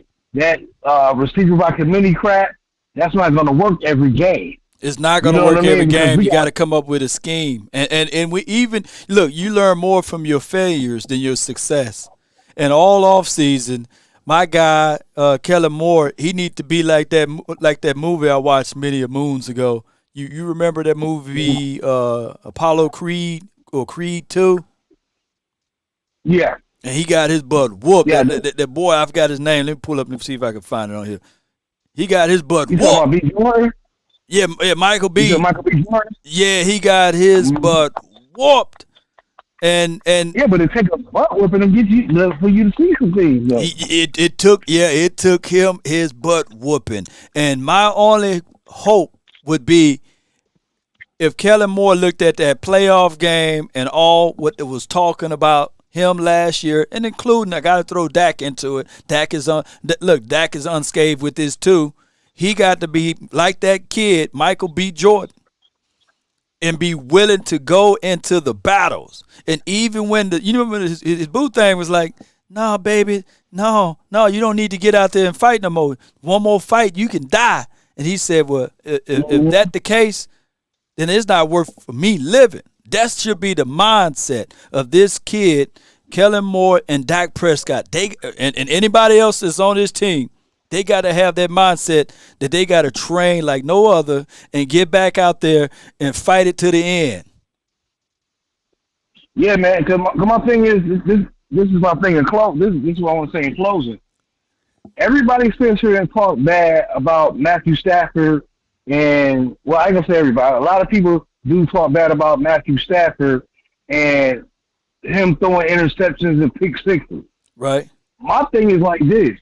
I will fall on the sword with a person that's willing to put their all into something. You know what I'm saying? Yeah. I will go to the end of the earth with them if I know they're willing to fight, and if we're going to take some losses along the way, but we still going to fight to the end. And that's what I've seen in that Rams team. You can say all the defense is this, defense is that. They had a damn good defense last year. They did. At the right time. But they still needed points. They still needed to put points on the board in the big moments. They went to Tampa. They did what they handled their job. You know what I'm saying? Yeah, they did. They played the 49ers. They lucked up. You still need luck in this game to go all the way to the Super Bowl. Yeah. And win. But you got to go back. You got to go back to this right here before your closing argument. I want you to go back and watch that same Rams versus 49ers. I think it was the last season or the game right before the last season. And Stafford threw 2 interceptions in that game. One being that Stafford earned his right to play reckless and abandoned, right, for that organization, even though it was his first year ever, because they didn't want the conservative quarterback out of Jared Goff, right? They wanted that quarterback that can hang him and let him drag. I don't think that the Cowboys have the longitude nor the latitude to empower Dak Prescott to hang him and let him hang, you know what I'm saying, and drag, because this particular fan base will magnify every interception that he throw to the 3rd and 4th degree. And that's unfortunate for Dak Prescott. He really got to play smoothly without those interceptions, without dropping back and closing his eyes and throwing it and saying, okay, whether or not this wide receiver catches the ball or not, I still have my job secure. There's a third of the Cowboys community right now begging and banging on the table for Cooper Rush to start. There's a third of the Cowboys. Oh, hell no. You know, that's just how it is. But it's never like that for any other quarterback. There's no other quarterback that's in the National Football League that's the starter that people are banging on the table for the backup to come in. It could just be our fan base, but that's just how it is. Malik Willis, Oh, yeah, now. That's gonna happen, Law. I don't care nobody say. That's gonna happen this season. Watch what I tell you. But it might also happen for Jalen Hurts too. Their fan base, they might be banging on it. Gardner Minshew, you know. Yeah, they want some Mitch Magic. My thing is like this, man. I want Dak Prescott, Kellen Moore, and Mike McCarthy all sit down and watch what the Rams did as an organization as far as getting to that Super Bowl, man. Right. They had to take a tough journey to get there, and when they got there, it was even harder. Because my thing is like this: them dudes couldn't run in that damn Super Bowl. They couldn't run. They had to lean on. They had to lean on Stafford to try to do his thing in that defense. But they, you know what I'm saying? My thing is like this. We need Kellen Moore to do stuff like that. Even if you can't run the ball, at least keep on trying. Keep on trying. You know what I mean? Yeah. And that, throw the ball. Throw people open, man. Even when they not open, throw them open. That's what I want to see. I don't care if you throw a couple interceptions. But do we get down here and score eventually? Is this defense good enough to hold the other team until we get in this end zone? You know what I'm saying? We can't keep leaning all the way on the defense to do their job, and the offense ain't bringing nothing. So I am happy that Mike McCarthy was there nudging Jerry at the damn draft table, saying, "Man, you remember San Francisco, right? Yeah. I remember that. We got walks. You know what I'm saying? To the bleachers, to the showers. Yeah. I don't, and if that's the direction they're gonna go into, I'm all for it. No doubt, man. Appreciate you, Tyreek, man. Thank you so much, man. All right, man. Peace. Good call from him, man. Good call from Tyreek. Yeah, and I get what he said too altogether. Yeah, Cooper Rush, FG. Yeah, Ben DiNucci is better than Hurts. Oh my God, y'all on it, man. Jalen Hurts has never beaten the Cowboys. He's now in his third year. Those are facts. We can't argue against facts. We lost to the 49ers game because they couldn't stop the run. This is from Todd Cook. You talking about the defense, right? I think that the defense showed some sparks of setting some things up. I'm quite sure. Did Anthony Brown catch an interception? Let me see. Let me make sure. Let me see if I can go over here and make sure. Tackle for loss, Parsons. Where my INT column at? Y'all can help me out. Yeah. Anthony Brown did caught an interception and gave us a little spark, a little hope. Pollard had 2 kickoff returns for 50 yards. That's not nothing to sneeze at. So, yeah, there's some good things that happened along the way there. All right, I got the 305. You're live. Hey, what's going on, Rob? Nothing to it, man. Talk to me, man. Nothing, man. Fresh prospects here, man. I just want to know, what are your – I'm going to interview you right now, Law. All right. What are your expectations for this season? Expectation for this season?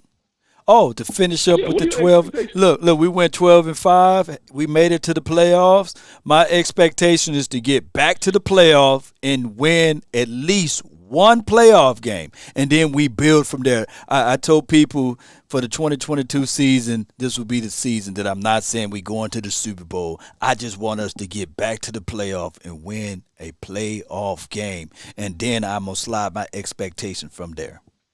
That's my expectation. Right. And so the guy that you were just speaking to a few callers earlier, he said, "Oh, well, we don't really know what we have," and he right. Like, we really don't know what we have. We don't. And that's, I think, is what the problem is in this scenario, because we know what we had last year. We had a pretty doggone good team, but I can tell you what we don't have, and what we don't have Amari Cooper. Right. We don't have a premier quarterback, running back, wide receiver, or premier tight end. I mean, listen, that got Schultz paid, right? Right. He should be taking him out to dinner. He should be babysitting his kids when he need help. He should be thanking that man for everything, because I don't think he gets that anywhere else he goes. And why did our offensive line all of a sudden just get to the point to where we actually realize we need offensive line? Do you think it's because, we don't have Jason Witten no more, right? That's been a big change in the past couple of years, right? Well, I mean, look, the last time we made it to the playoff was because we didn't have Jason Witten, right? We made it to the playoffs, right? We won a playoff game. We made it to the playoffs. We won the playoff game. Right. But we didn't go. Did we meet our expectations for that season? For the 2018? Or go beyond it? Going into the 2018 season, you was coming off of a 2017 season, which was 9-7, and then you started that season with, I believe, with low expectations, right? I don't think you were banging on the table saying we got rid of Dez Bryant, we don't have Jason Witten no more, and we're expecting to get to the Super Bowl. I don't think that we were expecting that. Were you? I mean, no. Well, Dez was a whole nother. That's a whole nother. I mean, to me, the reason why he is probably out of the league and not the Cowboys because Dak can't really throw the 50-50 ball. Let's be honest. Like CD Lamb, just two different kinds of caliber of wide receivers, though. But go with your point though. Go with it. No, well, he can't throw the 50-50 ball, so that kind of scares me about guys like CD and Tolbert, where most of their talent comes from just coming down with the ball. I think we let. But how do you know that fair assessment far as CD Lamb? I mean, all through college we had Baker Mayfield and Jalen Hurts, right? Right, but every time you seen a CD Lamb highlight or what he was doing pre-draft, how he went up, he high-pointed the ball, and all of that stuff, I don't think that brings out that ability on him. I think there's a lot of dudes who Russell Wilson and Aaron Rodgers, those premier guys, Tom Brady, that could actually know how to, or maybe he don't practice enough throwing that 50-50 ball. Dak don't like to risk it for the biscuit. He's gonna play on the safe side, which is why Dalton Schultz got paid. I get your angle on that, but once again, you got wide receivers that can get yards after catch, right? And with the notion of that, Cole Beasley had his best season ever when he was in the Cowboys uniform with Dak Prescott throwing him the rock. So did Randall Cobb. Is that correct? Randall Cobb had it. Right. Look, Randall Cobb was on his way out of the NFL. He was considered what's leftovers, and Randall Cobb had his best season when he got that silver and blue on his body.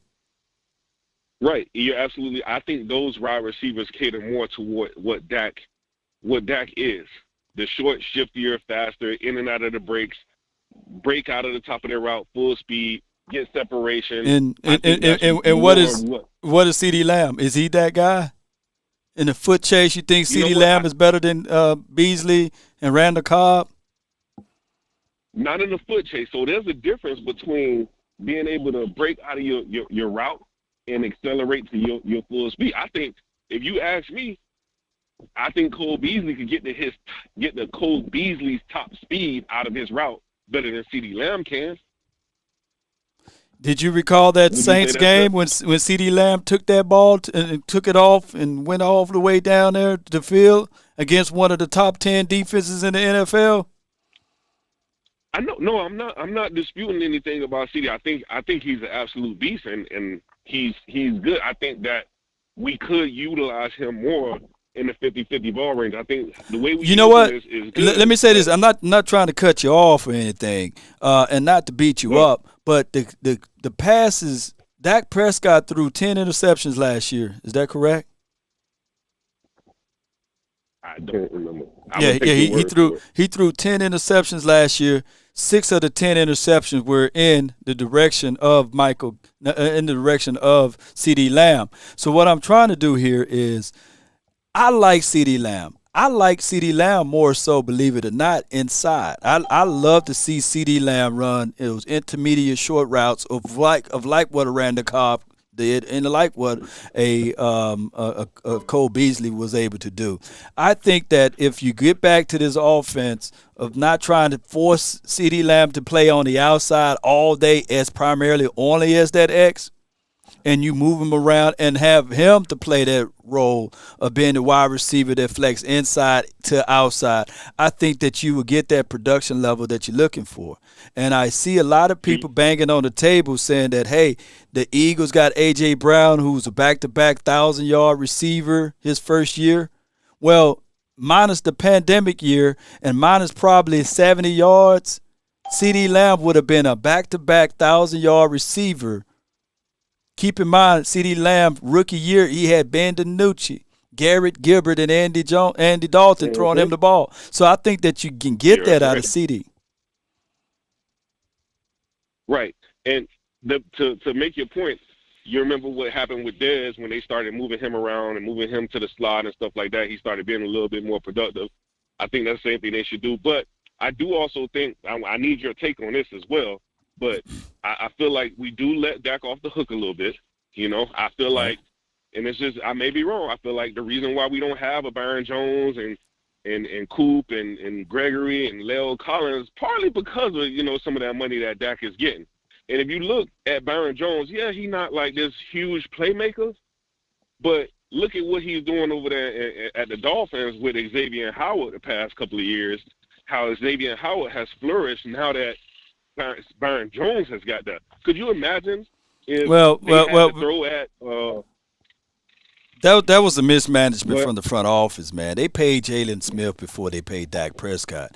You can literally look at the contract that they gave Jalen Smith and give it to Byron Jones.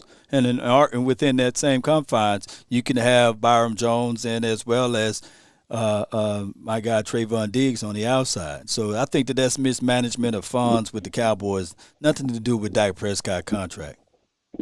What did Jalen get, like $12 million or something like that? Shoot, we still paying. We're paying $9 million dead money right now for Jalen Smith contract. That money, so I think he signed a $50 million. What was Jalen? Let me see Jalen Smith's last contract. Jalen Smith. I want to say it was like, it ended up being like $12 million, something like that. I mean, that's. I want to say it was like 4 years, $50 million, something like that. And let me see if I can pull it up right quick. But I appreciate you, man, for calling in, though, man. Let me pull it up. Why haven't we drafted a backup quarterback or gotten a better backup quarterback? Why haven't we did that? Yeah, why haven't we got anybody to compete with that? Because his best, you know, he's been at his best. Remember when Roland was behind him. But I just want to know, like, why haven't we? Well, they did pay Andy Dalton $10 million, you know, $11 million, and he lasted for 1 year, and then he went off. Right, that was a backup quarterback. He just couldn't stay. Right. Okay. I mean, they tried, but you know, there's $13 million in 2020, $17 million in 2021. And I think the Cowboys still on the books. It was $31 million for collectively what they paid Jalen Smith, and I'm quite sure that some of that money could have went toward Byron Jones' contract. But I appreciate you for calling in, fam. All right, brother. Yep. Good call from him, man. But it goes back to the. Well, what I'm saying is that there are known knowns and that there are known unknowns, but there's also unknown unknowns. Things we don't know that we don't know. We just don't know. From the 202, what's new? Hello? Yeah, you're live. What's good? What's up, Law? Nothing to it, man. Talk to me, man. Talk to me. Hey, man, I was just listening to the previous callers and all that. My thing is this, right? Kellen Moore I don't know if he needs help, get more inventive with his play calling, but he called plays like he used to play for the Cowboys when he was third string. He played scared. Matter of fact, he ain't nothing but Jason Garrett. This is a younger Jason Garrett. Yeah. because they play safe. You feel where I'm coming from? They don't. You know what I'm saying? Like when Dallas is leading on teams, they don't step on their necks and break them. They let them. You know what I'm saying? They give them air. You got to suffocate teams. Once you got that bag around their head, you can't give them no air. You got to tighten that thing up and let them know it ain't no coming back. Remember last year when we had Washington? You see when he threw them interceptions, Washington almost came back and won that game. Yeah. Yeah, and then And then I think Dak need to take more responsibility too. You know what I'm saying? He need to be like, look, you know what I'm saying? I had bad play, and I'm, you know what I'm saying? I'm gonna straighten up on my end. But he always talk about a we thing, but sometimes it ain't we, it's you. You know what I'm saying? You the one that's overthrown. You the one that's underthrown. You the one. Now to his defense, he did come out on a presser and said people were giving me more excuses than which were allowed it because he felt that his calf strain injury wasn't off and on, and he was ready to play. Right. He said it himself that he got to play better. Now that's to his defense. Now my thing is with Dak Prescott, yes, he should know that the onus will fall on the quarterback, win, lose, or draw. At the end of the day, the win-loss record goes to two people on his team, the head coach and the quarterback. I can pull up to this day how many games Troy Aikman won. I can't tell you how many games Emmett. They don't record that as a stat for the running backs and anybody else. But they do record it for the coach and the quarterback. And Dak Prescott, I'm quite sure he understands that. And he said pressure is a privilege. So there should be no excuses for him heading into this 7th year. Yeah, but I mean, getting paid all that money, you supposed to say that. You know what I'm saying? But your play doesn't, you know what I'm saying, equal to what you're saying. I mean, you know what I'm saying? Every time he up on the stadium, up on the opponent, what do he say? We got to look into the mirror. I mean, how many mirrors you need to look at to say, dang, I need to play better? Well, you know what I'm saying? And then, go ahead. No, I don't mean to cut you off, but are you good? Another thing about that and the receivers, I think they need to practice more. He needs more chemistry with all of them. You know what I'm saying? Because just like last year with Cooper Kupp and Stafford, like that was his first year with the Rams, right? Right. And what he said at the end of the Super Bowl about him and Cooper Kupp, he said, "Man, we put in hours and hours." You know what I'm saying, of trying to get our chemistry together, because I'm thinking, okay, what if CeeDee Lamb goes down? Then what? If you got chemistry with your receivers, then you won't even have to worry about CeeDee Lamb because you can anticipate now. See, that's another thing about that. He can't anticipate. He got to wait until they open. No, you're supposed to anticipate when they're supposed to be open. But if you got let me explain this for you. How much anticipation do you need if I'm dropping 6 DBs and I got DBs literally on the field, 6 of them? Right. How can I throw with anticipation? Because we gotta bring back let me say this. This quarterback is the best quarterback I ever seen throw the ball around the field, and his name is Aaron Rodgers. And I don't think that there's a wide receiver better than Devontae Adams. Name me a wide receiver right now better than Devontae Adams. I mean, and I don't want to say the young boy in Cincinnati. Right. He won. What's the other boy in Minnesota? Right. Yeah. Some of those guys over there. So what I'm trying to get at is that he threw an 18 QBR with all of the anticipation in the world, but they had 6 DBs and all the defense was given the Green Bay is the underneath. Right. And I know it was cold outside, but still, there was a few plays out there that, Devontae was wide open and he couldn't give him the ball because why? Because of that pressure. Because of the pressure, and because of the style and brand of defense that they were playing. So I don't want you to have expectations on Dak Prescott to do something that even Aaron Rodgers couldn't do. Yeah, but Aaron Rodgers is an MVP Super Bowl winner, so it's but you can see how Rodgers commands his receivers to be on the same page. You know what I'm saying? Because sometimes Dallas receivers, they don't even be on the same page. He'd be like, Dak could come up to him like, man, you supposed to went that way. But that comes from not having chemistry.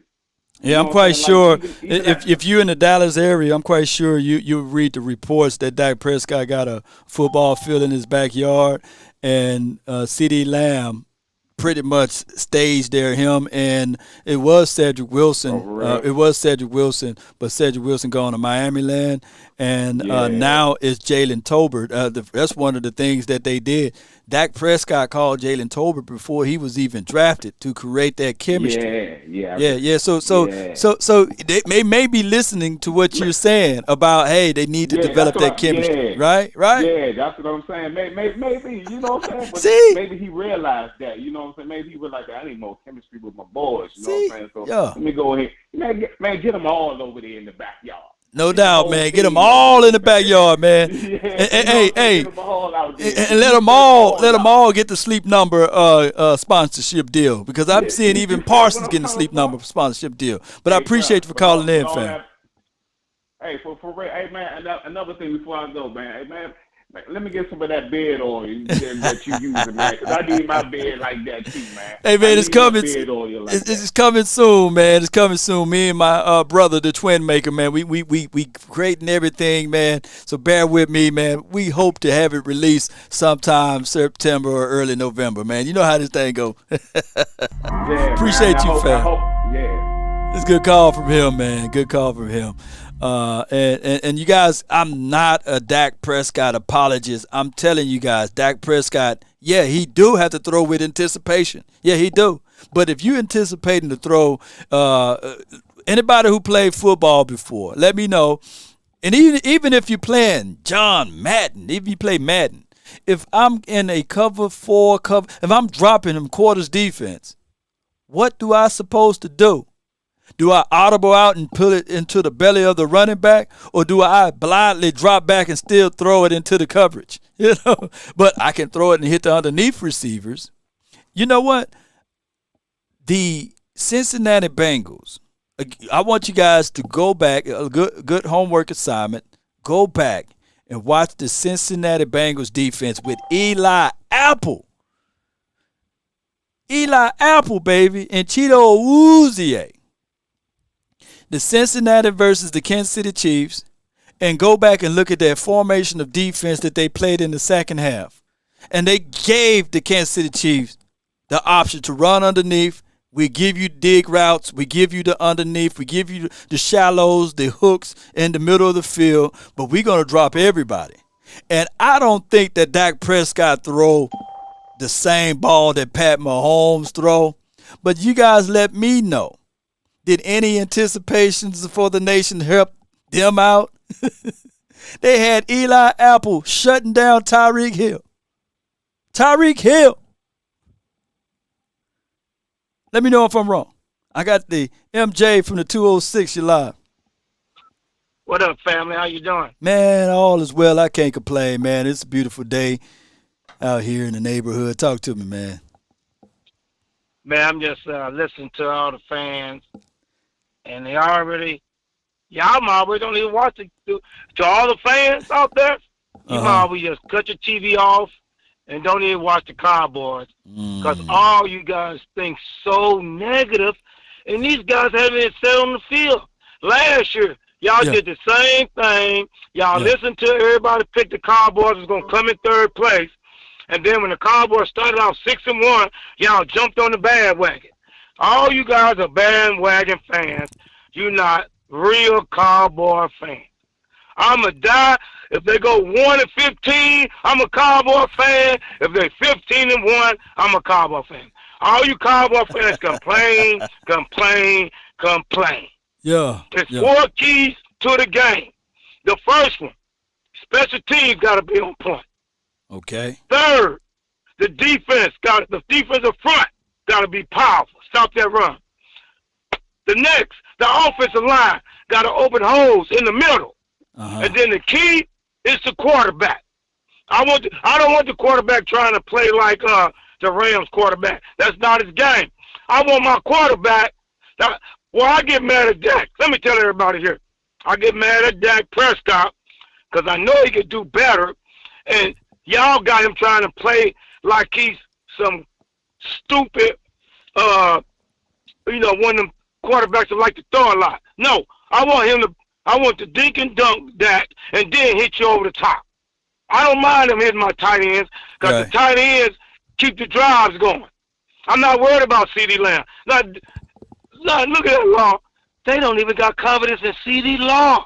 I mean, they ain't even got. No.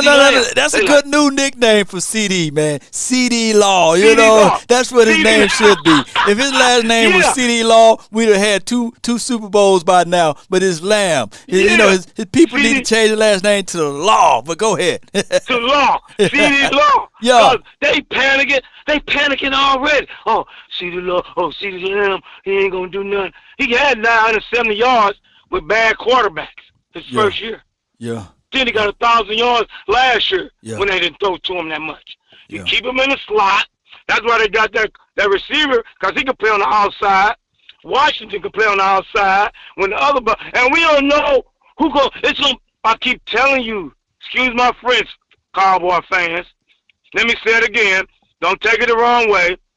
Dummies, you dummies. We always come up with a receiver from somewhere that's going to give us 800 yards. Always. And you got to get Dak Prescott that, because he got your boy paid from Green Bay, and he just got Cedric Wilson in his third year that finally came through. Y'all like Cedric Law is been Jerry Rice. Get out of here. Oh, Law, they pissing me off. Every day. You should get that crybaby thing on that Law on your thing when they cry. The Cowboy fans are the worst. That's what I think. Yeah, there you go.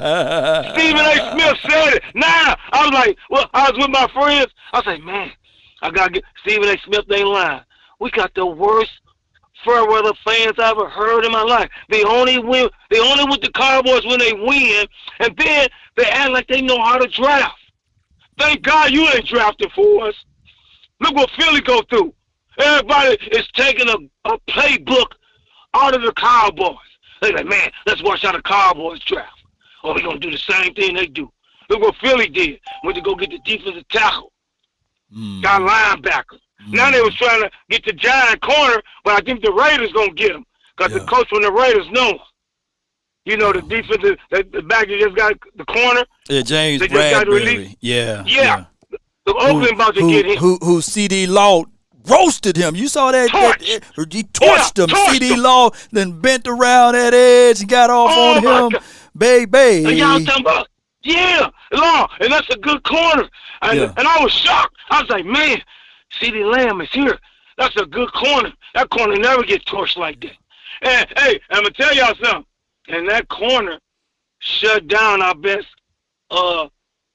receiver the year before. Mm-hmm. Oh, wow. You know what I'm you bringing about. in some stuff. So, man, I appreciate you, MJ. And look, it's time for us to go on that one, man. But I appreciate you, man. Thank you so much for tuning in. Law. I appreciate you. Every time they get in there, play the crybaby. Thank you. Let's go, Cowboys. Appreciate you, man. Thank you so much. Yo, that's my guy, MJ.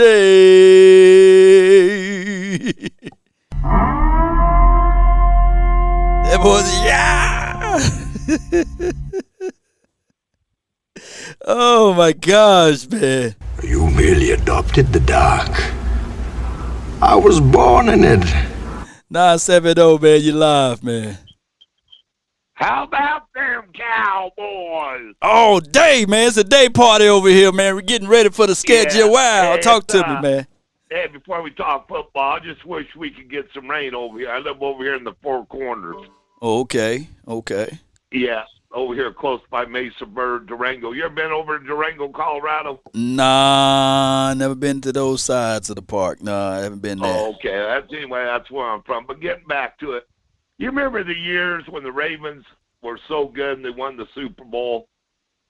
Yeah, I remember that. Remember when they won that Super Bowl, the last one they won? Oh, yeah. You remember? Yeah, I remember. I think Michael Parsons could be like Ray. We need to get some beastie guys on our team. I think of Michael Parsons. I think I just believe this year could be the year for the Cowboys. We need a couple big guys. We need 2 or 3 guys who are just dogs, and we can get it done. Right. Just like the Rams did. Yeah. You know, you can have the best receivers in the world, like you were just talking about Green Bay a while ago with somebody on there. Yeah, Devontae. You know, Devontae.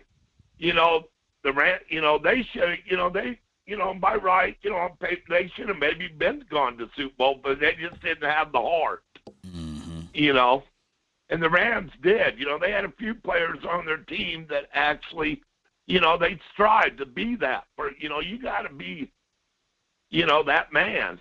And I think Michael Parsons, if he becomes the defensive player of the year this year, and we can get Diggs, up to play, and this new and another, one of our good rookies have a breakout good year, I really think we'll have a great year. Right. And remember, last year now, we were hurt going into the last of the 5, 6, 7 games of the year. Our offensive line was hurt up. Our backs were hurt and stuff. And, and San Francisco just tapped the, just got on a lucky roll, Yes, but indeed. we got to have some killer guys. I mean, what's your thoughts on it? Hey, with all what you said, and I'm gonna let you go, but I appreciate you, man, for calling in. Shout out to him. All what he said, you're right. We got to have some killers out there, and we got to get things going in the right direction. I really think his delivery was on point of all what he said. But man, let me do this right quick because It's Mr. Nasty time. It's time for me to.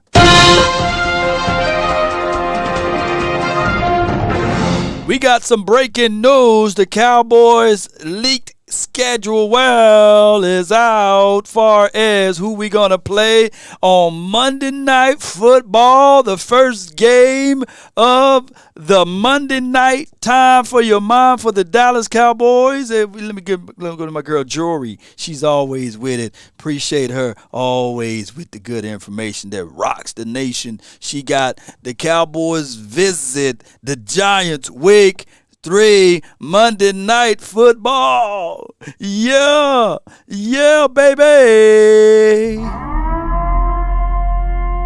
Is it Danny Dimes with the cry? Because I can't wait to revisit the scene, because it will be the Cowboys visiting the Giants week 3, and of course it's already leaked out that for Thanksgiving we're gonna have a Giant Day as well, so I can't wait to get things going against the Giants on that day. Let's go, Cowboy Nation. It's going to be lovely, lovely, lovely. Let me know if your thoughts on this. They just kind of squeezing it out one by one on us, and that's okay. There's a wrong highlight there. Let me see if I can find the other highlight time for your mind with all of this, Cowboy Nation. I can't wait. Look, I love this team. And I can't wait to see how all of this stuff is going to trickle down the line. But it is breaking news time for you guys all together. The Dallas Cowboys versus the Giants. I don't have it. I thought I had that defensive highlights there, but I don't. But let's let this other caller in. We're going to try to make the callers a little quicker. So be sure to get your points out quickly. And if y'all want me to keep going, let's go. But I got my guy, man, from the 863. You're live. Hey, what's up, big bro? Nothing to it, man. Talk to me, man.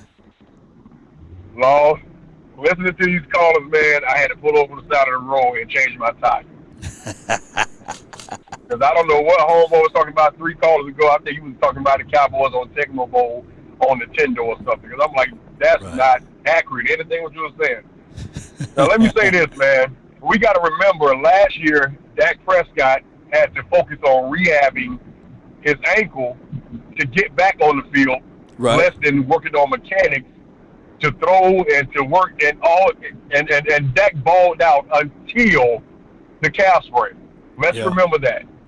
Yeah, true that. The running game was solid up until probably week 5, week 6. Zeke was pounding away until he got hurt. Tony Pollard was pounding away until he got hurt. Although I do believe we definitely need to use Pollard a lot more in different areas and toting that rock. You know what I'm saying? Most certainly. But what I want everybody to understand, man, Dak has his flaws, as every quarterback does. Even the great Aaron Rodgers have flaws. Even Tom Brady has flaws. Yes, he has 7 Super Bowl rings, yada, yada, yada, but that was a team effort on a lot of those that he get credit for. Like you say, for some odd reason, an 11 men on the field boils down to one that gets the credit for every win and loss. It's kind of goofy, you know what I'm saying? But we got to remember, man, Dak Prescott had to worry about that. So now, this year, he can focus on playing football and football alone. You know what I'm saying? So now, you got, like you said, he has a football field in his backyard where everybody can come over and get close, learn the plays, and all that good jazz, and get chemistry.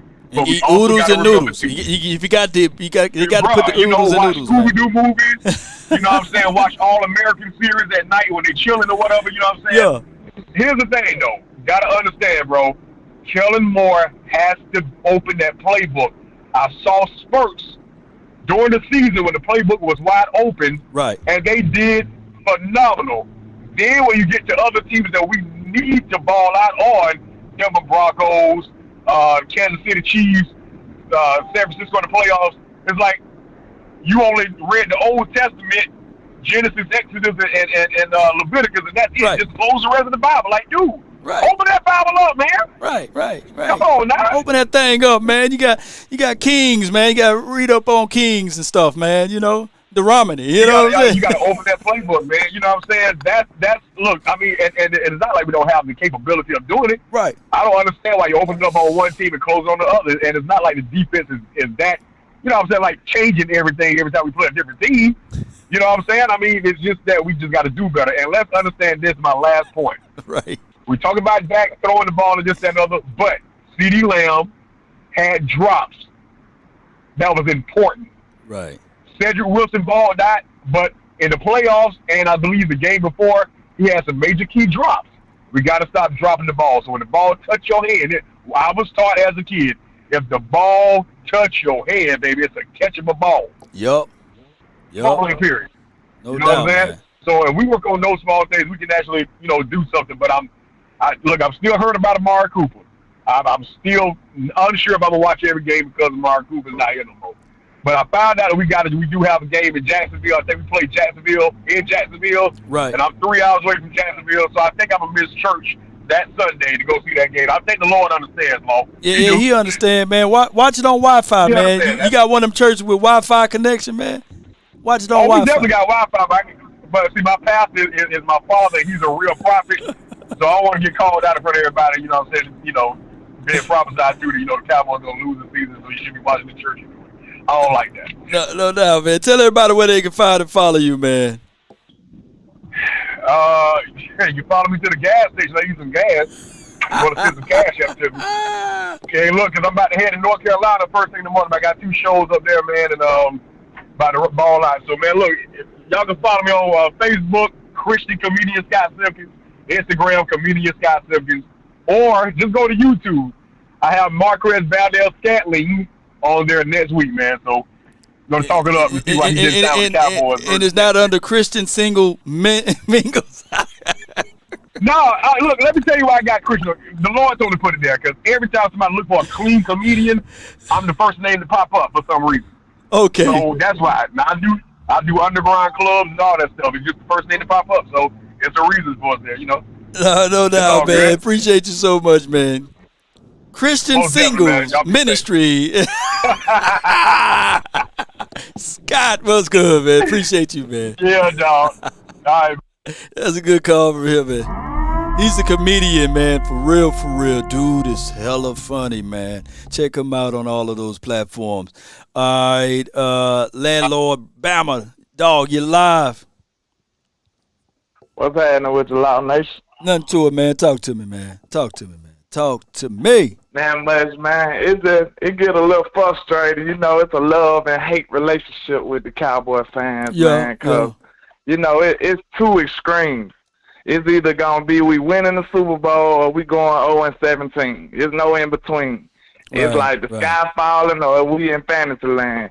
It ain't no in between, man. So, you know, I feel like Dak did what he's supposed to did last year. You know what I'm saying? He probably could have played a little better in the 49ers game, but I'm sure it's fair to say the whole team could have played better. Yeah, you know what I'm saying? yeah, the coaching could have coached better. Yeah. Everybody could have did better that game. Yeah, you're So, right. You know, I just look at it like, man, everybody got room for improvement. Ain't nobody perfect. And, you know, the Cowboys, it's time for us to, you know, put the money where your mouth is, because we have been talking this talk for some years now. But, you know, a lot of these fans get frustrated with us because, you know, they say we supposed to win a Super Bowl every year, and like most teams ain't winning Super Bowls. Nobody but New England for real. Like in the past 10, 15 years, it's been New England most of the time. So, you know, like the Rams won last year. It's hard to get there, man. It's hard to get there. The Rams won last year, but when the last time they won? It was in 2000. Yeah, It took them 1999. 22 years to get there. No You know doubt. what I'm saying? No doubt. Like, it ain't like everybody just win the Super Bowls every day. But I just wanted to put that little bug in your ear, man. I don't want to hold you too long. No doubt, man. Just plug your stuff, man, because you've been doing a great job, man, on all of those other platforms too.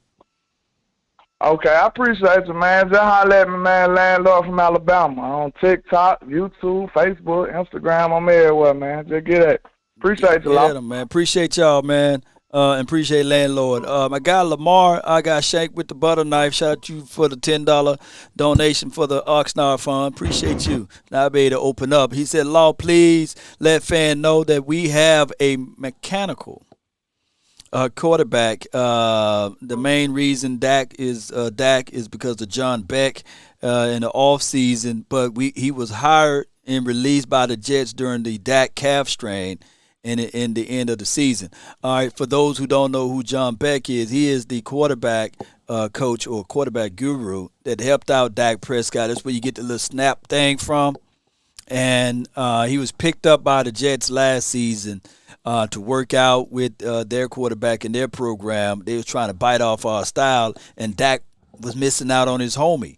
But he's been released, and now he's back working out privately with Dak Prescott. So you should see the zip and the snap of the ball and all of that. I think that what John Kitna brought to the table when he was the guy in the building at the Dallas Cowboys was philosophy, not necessarily technique. It was philosophy. It was saying that, hey, when you see a certain defense, trust it. Throw it to this area of the field. Don't worry about the INT. I'm telling you what will work. And it was more of the command that what John Kitna brought to the table. But whenever you get a new coaching staff, a new philosophy that's entered into the scene, you get a different principles from said coaches. And a lot of times they want their voices to be echoed, not someone else's. And I don't think that John Kitna and Mike McCarthy and those host of characters that's there worked out with something, you know, that they can be on the same page, unfortunately. And that's what happens sometimes, right? So hopefully what my guy Lamar is saying is that now John Beck, JB will be working back with Dak Prescott. So that's good news, man. Good information. Zach Wilson is the GOAT. Appreciate you. Cleon? Is it Cleon? Shout out to you. Johnson says he needs Kitna. Well, he can still communicate with Kitna. He's not under contract with anyone.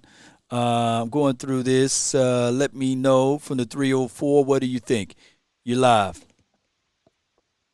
What's good, Law? How you doing, man? All is well. I can't complain, fam. Yeah.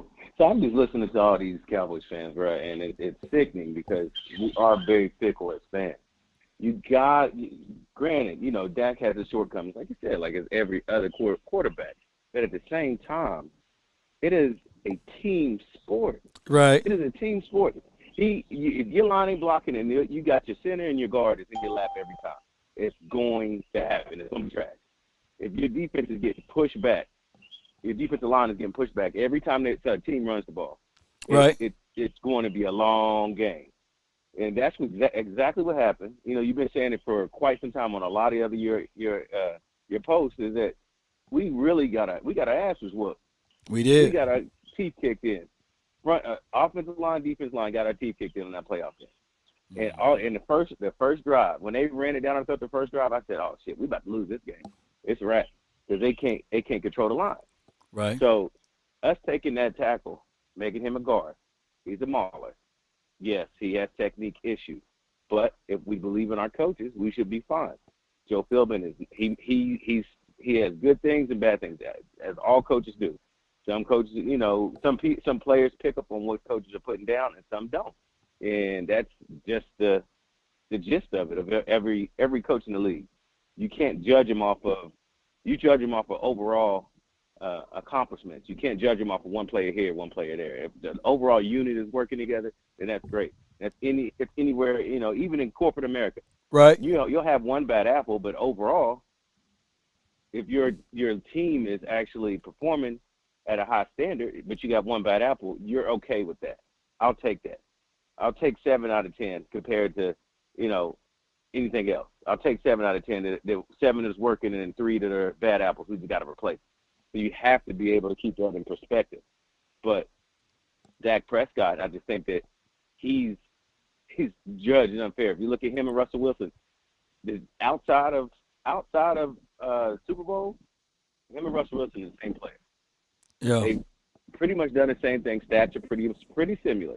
There you Granted, go. Russell has a crazy arm, but at the same time, he's throwing a lot of interceptions. Russell's missed a lot of games. He doesn't have this fan base that we have that picks him apart every single throw, every single handoff, every single game. If you do that, I guarantee you'll pick him apart and you'll say that he's even worse than that. I guarantee it. Yeah. And to your point there, man, give me Pete Carroll over Jason Garrett, you know. And to your point there, you know, give me that guy who pretty much been in the NFL longer than Jason Garrett, who didn't have to witness going through the growing pains and these sorts of things. But give me that coaching staff, and of course, it would be a whole another outcome of differences there. Even though if you look at their trajectories or what have you, they could be similar, Pete Carroll and Jason Garrett, but I think that Pete Carroll is more of a guy that's knowledgeable of the game in general. But you got some good, strong points, man.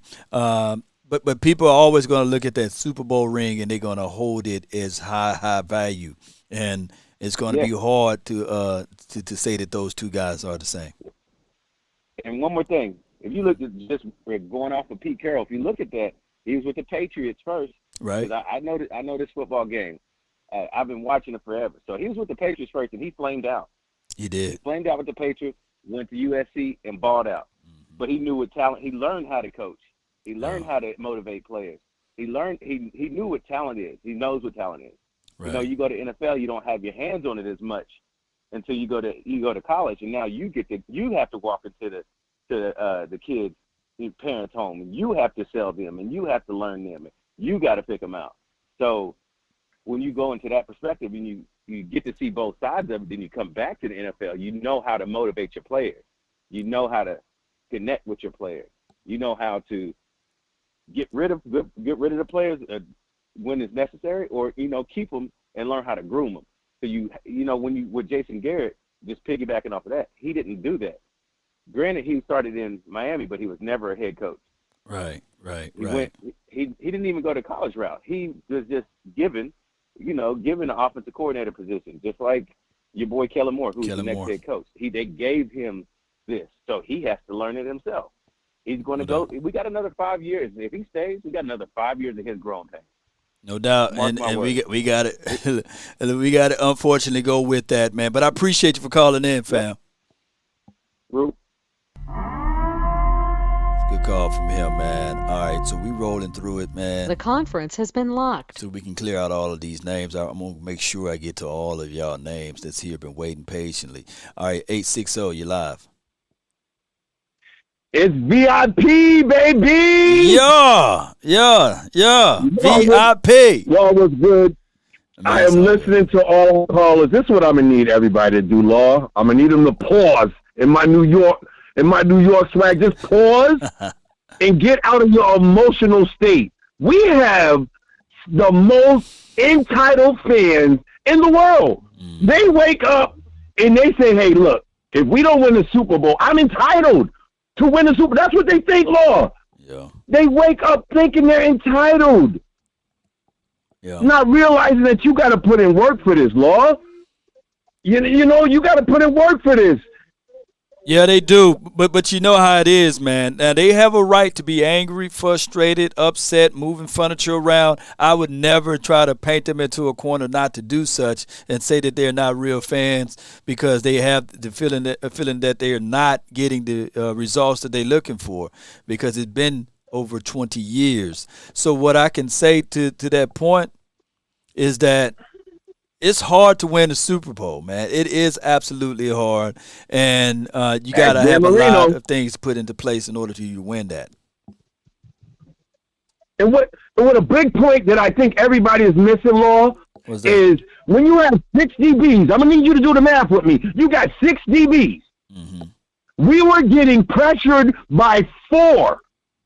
It wasn't no big scheme. They weren't blitzing us a lot. We were getting pressured by 4. Right. There goes to my big point is we need those big nasties to get us in the club. In order to get in the club, you got to have them big bouncers to get you in that VIP area, right, Lord? Right. You got to have it now. You got to have it, yo. So why is our fan base so mad that we went and got us some big bouncers to move some bodies around to get in the VIP area? Please talk to me, Lord. Hey, now this is the thing. They don't see the results yet, but it's about to happen. We got those big boys up front. We finna get back to nastiness because you already know when I say nastiness, it's about to be Mr. Nasty time. It's about to be Mr. Nasty time. And this is the thing. I'm going back and I'm watching majority of the games. If we can present that power, if we can showcase that power, then that will help out everything. Like I said, we 30-0 when we run the ball north of 25 times, and it's not the fact that it's the quarterback that can't do it, but the Cowboys won multiple Super Bowls when they did it that way. You know, so let's go back to the way we were able to win.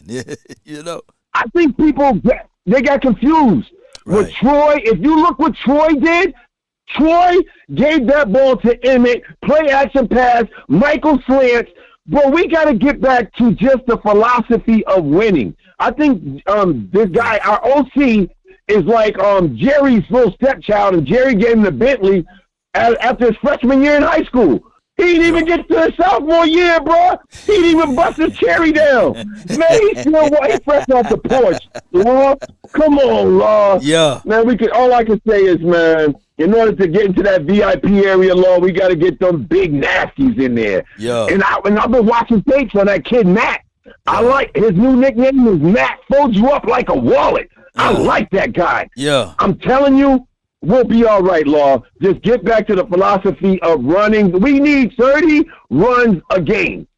Bare minimum. I don't care if it's 15 and 15 with TP and Zeke. We need the bare minimum of 30 runs a game. That will bring Dak back to Dak, and we will get back to winning. That's all I got to say.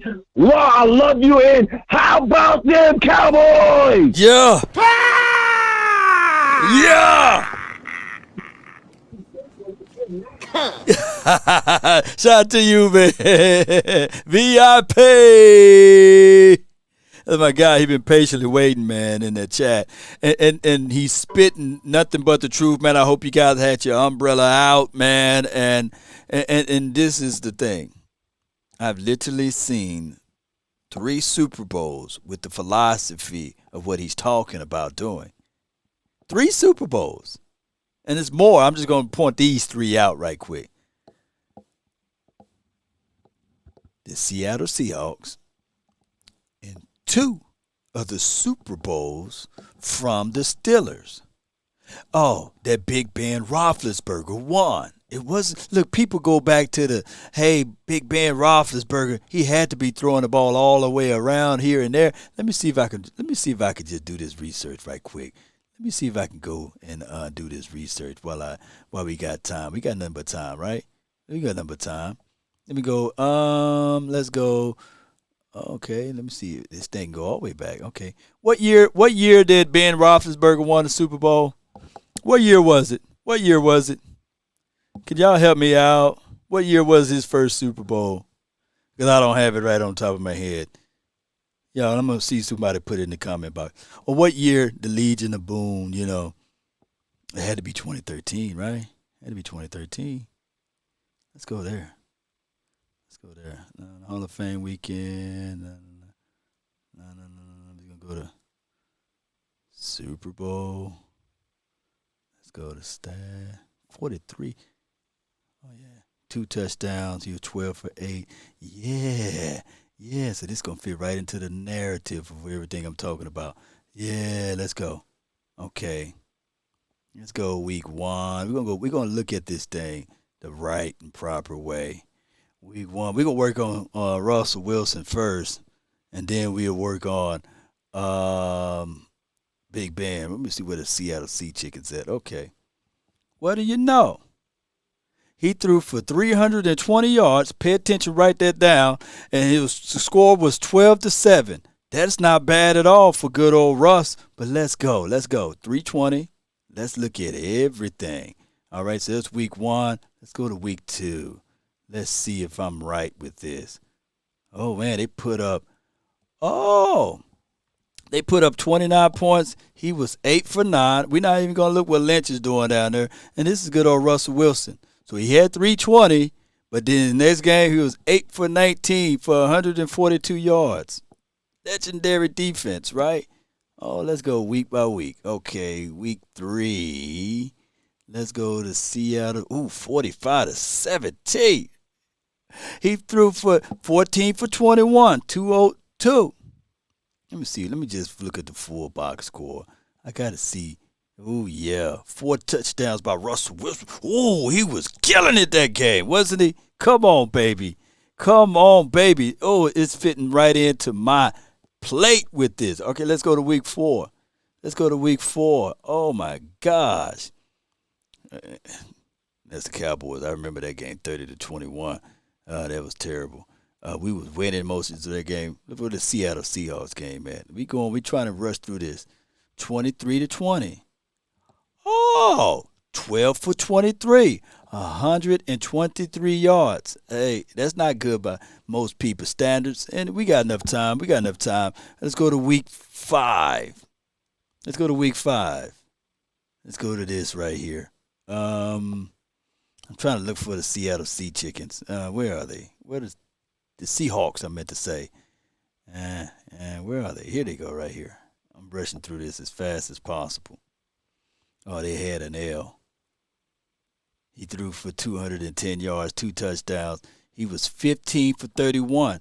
You notice the more attempts he have, the worse that outcome is. But Andrew Luck, I think Luck was on his movement that day. All right, so let's go. It's a Super Bowl team, Legion of Boom, the best defense recorded in the history of time, right? One of them, 20-13. He put up 23 for 31, 257 yards. Okay, he only had one 300-yard game so far. That was his week 1. Let's go to week 7. Let's go. 34-22.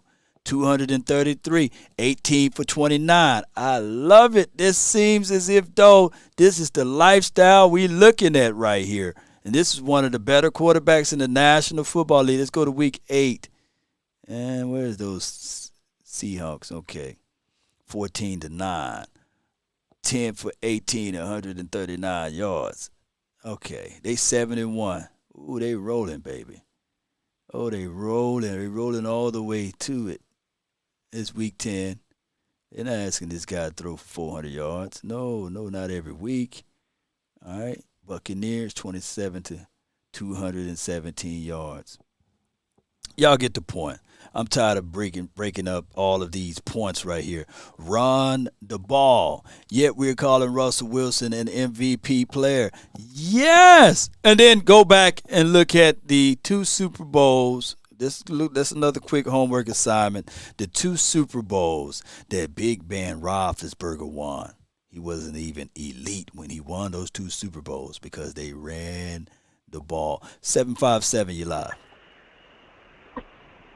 Yo, what's going on, Lord? What's going on, It's man? your world, man. It's your Man, world. Yeah, man, I called in originally with only one thing to say, but now I got like 2 things to say, It's good. man. It's good. You know, like, after listening, I don't want people as Cowboy fans to be upset when other Cowboy fans have opinions on our team, yo. It's not that we're saying that, you know, we could GM the Cowboys better than Jerry Jones. I'm not saying that because I know damn well I don't have the qualifications to do so. Shit, I played O-line in high school, but I know if I walked into a goddamn NFL locker room and told them about gaps, taking pull steps, reach steps, they look at me funny because they're like, who the hell is this man? You ain't never played on our level. But I do spend money on these guys. All right? And because I feel as though, you know, I understand that players, you know, it's easy to sleep at night when you sleeping on $1 million pillow. You know what I'm saying? Even after a loss. You know? But you have to understand that there are some things that us as fans have good ideas on. Like in that playoff game against the Niners. Right. Nobody in their right mind but Mike McCarthy and Kellen Moore would have called a 3rd and 9, QB draw, 14 seconds on the clock from the 30-yard line. Nobody in the right mind would have did that. Nobody. But they don't learn from their past games. Because how did we beat New England? Man. That ball went straight up in the air, and then my man hit the deuces in Jalen Mills' face. You dig what I'm saying? My man CD Law. You dig what I'm saying? Did that. Yeah. You know what I'm saying? They didn't learn from what they did in the past, and that's what frustrates us as fans, man. Yeah. Like, you know what I'm saying? Like, you want to be the smartest guy. You want to finagle. You want to take Amari Cooper out for 5 plays, and he's a crunch time plays. Why do that? Yeah, Why do that? He in that playoff game, he was 1 for 5. Not Amari Cooper, but CD Law was 1 for 5, and then and that was the best shit of the day. I'm sorry. That's my guy, him, Jay. Yeah. But I get that. I understand, but you know, you don't want to take star players off the field strictly because just presence alone. You know what I'm saying? And then another good opinion that us Cowboys fans would have is, okay, maybe we don't keep Amari Cooper for the upcoming season. Maybe we don't keep Amari Cooper. You dig what I'm saying? Right. But you let everybody know that you wanted to get rid of Amari Cooper. Mm-hmm. You let Amari Cooper go for, what was it, a 5th? Yep. I think it was a 5th round pick. For lollipops, But man. we had to sit, But we had to sit here and watch the draft and watch Hollywood go in the 1st round to the Cardinals. Are you telling me the Cardinals didn't want Amari? Who's better, Hollywood or Amari? Please, somebody has got to tell me this, man. Like, this is what I'm saying. You can't get mad when we got opinions because our opinions are not bad opinions. We just kind of frustrated because it's been how many years? It's been over 20. It's been over 20 years, man. So now, look. Here's the thing. But I want people to also understand that within those 20 years or what have you, 13 of those years been crazy handled with the coaching staff, and of course we always had talent. But now we seeing that we got the talent again, and we want to get us over the hump. And we looking at it like Dak, he got a short leash, right? Kellen Moore, he got a short leash because of the past, because of everything that they've been selling to us all of those years. So I get it. I look at both sides of the situation, and I say to everybody, yeah, I get the frustration fans, and I understand the optimistic fans. And I understand, like my guy Big Game James, you know, who said that lately, look, we ain't gonna do nothing. I'm telling y'all, you know, and he's right. He's right. Look, There's a big game, James, right now of the Green Bay Packers saying, hey, the Packers not going to do nothing. And that big game, James, not saying that our big game, James, but that big game, James, is one out there. And he's been right for 13 years. He's literally been right. Can you imagine being that guy? He sits on his chair and saying, hey, Aaron Rodgers is Joker, you know. And he's right for 30. Look, that's a good streak to be right at. And there are guys. Oracle, man. Right. So that's just how it goes with being fandom. Right. But I got one more thing. I got one more thing to go over before I get off the line with you, man. I know you're trying to get through these calls. Right. Nah, I don't want another quarterback. I want a smarter quarterback. I want to keep that. Right. I also want them to give him. I don't know if they gave him, leniency to call audibles, or if they don't want him to call audibles anymore. I'm not too sure about that. Right. But when you go in with certain plays as a QB, you have to be the coach on the field, just like the middle linebacker has to be the coach on the field, just like the center has to tell the QB, what to look for, right, and everything like that, man. You have to be smarter. You cannot walk on the field with no timeouts, think that you can literally run 30 yards against other people that get paid just like you. Because if that happens, their heads are going to roll. No doubt. So they're going to knock you out. You dig what I'm saying? They're going to try to split your wig. Right. So I just need a smarter. It's not that Dak's bad, because like the work always said, my man Dak was 6-1, and I'm talking about the first game. I was like, I didn't expect Dak to come out against the Bucs like that. Right. I promise you that. I was like, oh man, he's going to be kind of, playing gingerly on the ankle. My man was throwing some straight dots, and I was like, oh shit. Like you said, that calf injury, after that, it was a different Dak, man. Different Dak. So that's all I got for you, bro. Appreciate you, man. Thank you for calling in, fam. Good call from him. All right, we rolling through, baby, and it's a marathon type of show, and I got to do it again a little later on today. But this is why we take days off, so I can work with you guys. 562, you're live. Yo, what's up, Blah? How you doing today? It's your world, man. I can't complain. I can tell you, I'm hanging on like a hubcap in the fast lane. But I get it. Why I'm just focusing on the team. I want us to run the ball more efficiently. Everybody's saying Amari Cooper called Dak a black Kirk Cousin. I think that was fake news. Yeah, it was. Yeah. So I mean, it's just a whole bunch of outside noise, just trying to rattle our feathers. So hopefully we come out balling. Like old boy that recently called, Dak balled out against the Bucs. Like you see the potential. Like this boy can carry us to the playoffs if he wanted to. He had a shootout with Aaron Rodgers in the playoff his rookie year. Yeah. But everybody want to shit on our quarterback. Big facts. The only way you can get a good quarterback is your team has to suck. Am I wrong? You gonna have to suck, your team has to suck to get yeah. Or trade. But you gonna trade away your whole future just to get this one quarterback? Right. You still need weapons around you. Right. So I feel like if Kellen Moore can open up the system, and old boy that the lineman we just drafted, I think he's like a baby Lyle Collins. Because remember when we had first draft Lyle Collins and we put him at guard, and he was opening holes? Just I see that in him. You know what I'm saying? All the penalties with the holding, that can be fixed with coaching. You can fix that in OTAs. You're right. So I got faith in the young buck.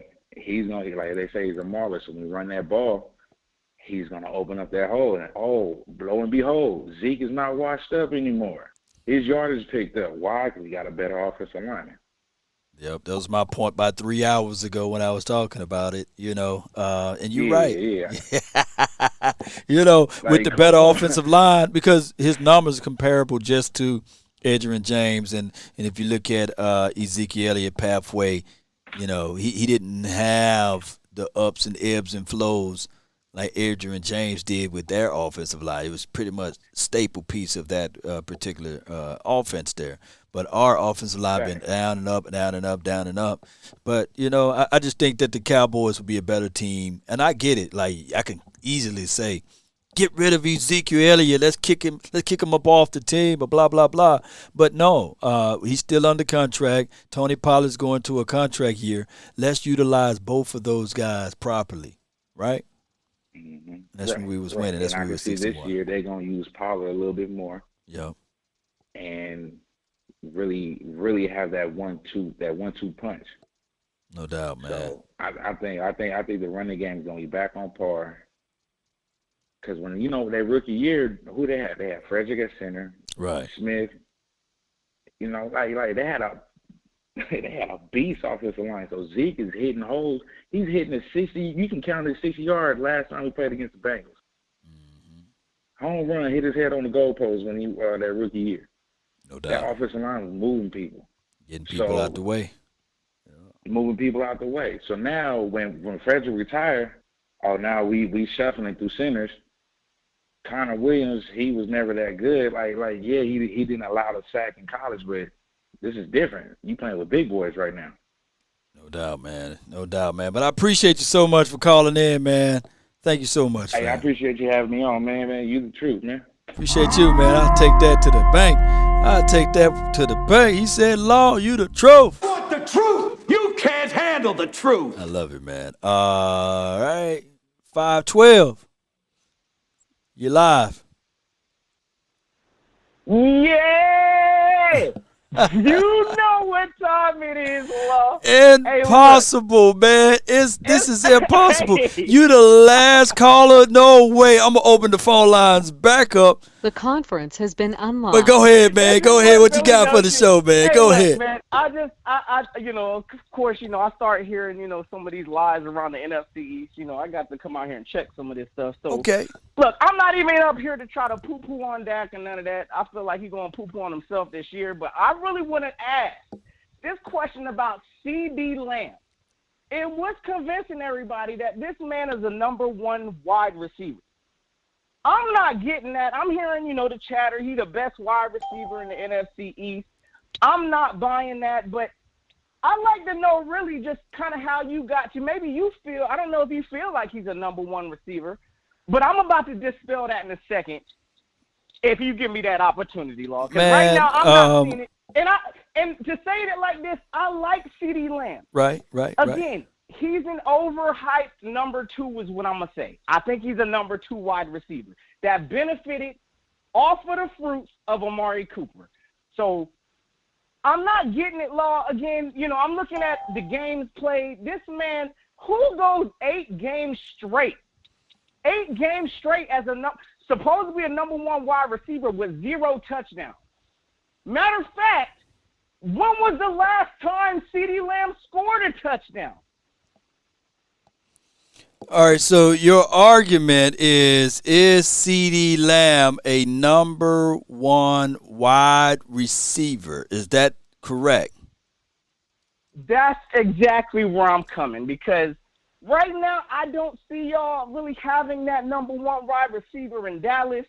I really feel like there's a lot of pressure that's being put on C.D. And again, I like C.D. Lamb, but in this role right now, y'all are forcing this kid in Dallas to be a number one wide receiver, and there is nothing that shows he can handle that kind of pressure right now. Again, since the bye week of Dallas, C.D. Lamb checked out from the end zone. Matter of fact, after the bye, C.D. said bye-bye. It seems as if, though, you've been checking in on the Cowboys stats and their accolades and whether or not you want a cookie for that. So let me ask you, let me switch it. Let me counter. Because I truly believe that the Cowboys don't need this number one thing because they got Kellen Moore calling the plays, which he don't really spotlight and showcase who's really the wide receiver. But that's a problem for your team. Because your team going to have to put your number one DB on our number one or number two wide receiver. Now, granted, who is your number one wide receiver? Automatically A.J. Brown. Automatic. So excuse me. Hold on before now I let you talk and I let you bump your gums left and right about my wide receiver. And excuse me, don't your wide receiver have more experience than my wide receiver? A.J. Brown, he's been in the league for 3 years? And last year, did he have more touchdowns, since you want to talk about touchdowns, than my CD Lamb? Who had more touchdowns? I mean, they pretty much tied. Who had more touchdowns last season, Lamb or A.J. Brown? A.J. Brown had 5 in the regular season. But guess what, Law? A.J. Brown went to another stage, which was the playoffs, and he scored a touchdown there. Matter of fact, on that big stage, A.J. Brown racked up over 140-something yards. When does CD rack up on a big stage? 21. So you want A.J. yards. Browns to get a cookie for losing a playoff game? Look, excuse me, that don't even show up on the stat sheets and the accolades of whatever you're talking about. Who had more yards last year, CD or AJ? Let's deal with the tangible things, not the intangibles. Again, Law, he's not a number 1 wide receiver. AJ was a number 1 wide receiver. And with that number 1 wide receiver, how many touchdowns did he have in the regular season? He had a total of 5 in the regular season. And how many receptions? How many targets? How many targets did he have? How many targets did he have? Targets, I'd have to go check the targets, but I know he missed a lot more games. No, that's why I'm asking you how many targets he had. You know, and that's just so we can make the justification for the numbers. My point of this whole thing, and again, I understand y'all have to convince yourselves in the city of No. Let me just go ahead and say these points before you get into your beautiful exit stage soliloquy. All right, he had 101 targets. He had 63 receptions, 5 touchdowns, right? With 869 yards. Now, CD Lamb had 15 more targets than him, 79 receptions and 6 tubs. So that is the reality of it. And on top of that, both of those boys like to play basketball with the football. With those fewer targets, he had more drops. With those fewer targets, he had more drops than CD Lamb. So he had 8 drops juxtaposed to my guy CD Lamb 7 drops. So we talking about a glorified 2. 2 of these wide receivers could be both glorified as the number 2 wide receivers, because you can look at those stats and say, well, those stats fall in line to number 2. But here's the craziest thing of it all. It goes to, if his production level was that with Ryan Tannehill, who is the better quarterback? Ryan Tannehill or Jalen Hurts? Will his production somehow increase or will it decrease? Because who's the better quarterback? Answer wisely. Hey, listen, I mean, again, Tannehill has a bigger body of work right now, but I'm banking on Jalen. That's exactly who I'm banking on. Listen, this kid has never been in a consistent system his entire career in the NFL, even coming from college. Give him a year to be in the same system. I'm banking on Jalen. But I know you got some calls to take, Law. And again, just get prepared, Dallas. The offensive step back is coming. No Coop. CD ain't no number 1. Oh, yeah. Get ready for it. James Washington ain't it, and neither is Tolbert. So I'm ready for this season, Law. No. Don't you run off. I got one more thing I got to say to you. I'm going to pull it up live right now, and we're going to go to week 3, just so you can know what my guy, Amari Cooper, did against your Eagles. I got to pull it up. The final score, just for your memory, was 41-21. And I'm going to look, and I'm going to full box score, and I'm going to look for the mighty Amari Cooper. You do know that he had 3 receptions for 26 yards, right? And it was CD. It was CD who had 3 targets and 3 receptions for 66. And I'm quite sure I'm not the brightest man in the world, but I'm quite sure that Lamb was more productive than Amari Cooper. So you need to be worried about that CD Lamb. You know what I'm saying? Hey, just make sure you read the touchdowns out, Lord. That's all I'm saying. It's production. So we gonna see. Hey, and I know y'all got the Giants week 3 on the cool. I'm pulling for the Giants. So y'all already know the vibes. Fly Eagles fly in this thing. Hey, keep doing your thing, Law. You know you the GOAT in this thing, man. Keep kicking that fire, bro. Appreciate you, man, so much, man. Thank you for jumping Always. in, fam. Salute to you, man. Salute to you.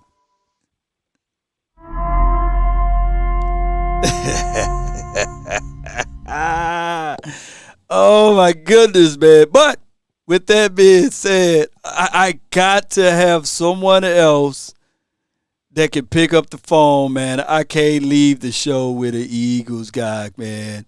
And I got from the 973, you're live. You're live. Hey, Law, it's your boy Sam Rowe. Sam Rowe, what's good, man? What you got, man, for the show? Sam Rowe, what you got for the show? That all rhymes. I couldn't let an Eagles fan be the last call of the day, man. I just couldn't do it. Right. Thank you, Sam. Sam, is this also Sam Williams? You know? You call me D-Row. D-Row, man. That's your new name, man. But go with what you got for this one, man. So it's drop a little knowledge. If you look at Gallup's best year, which was a few years back, he had 1,100 yards in 14 games. That's better than any year that A.J. Brown has had.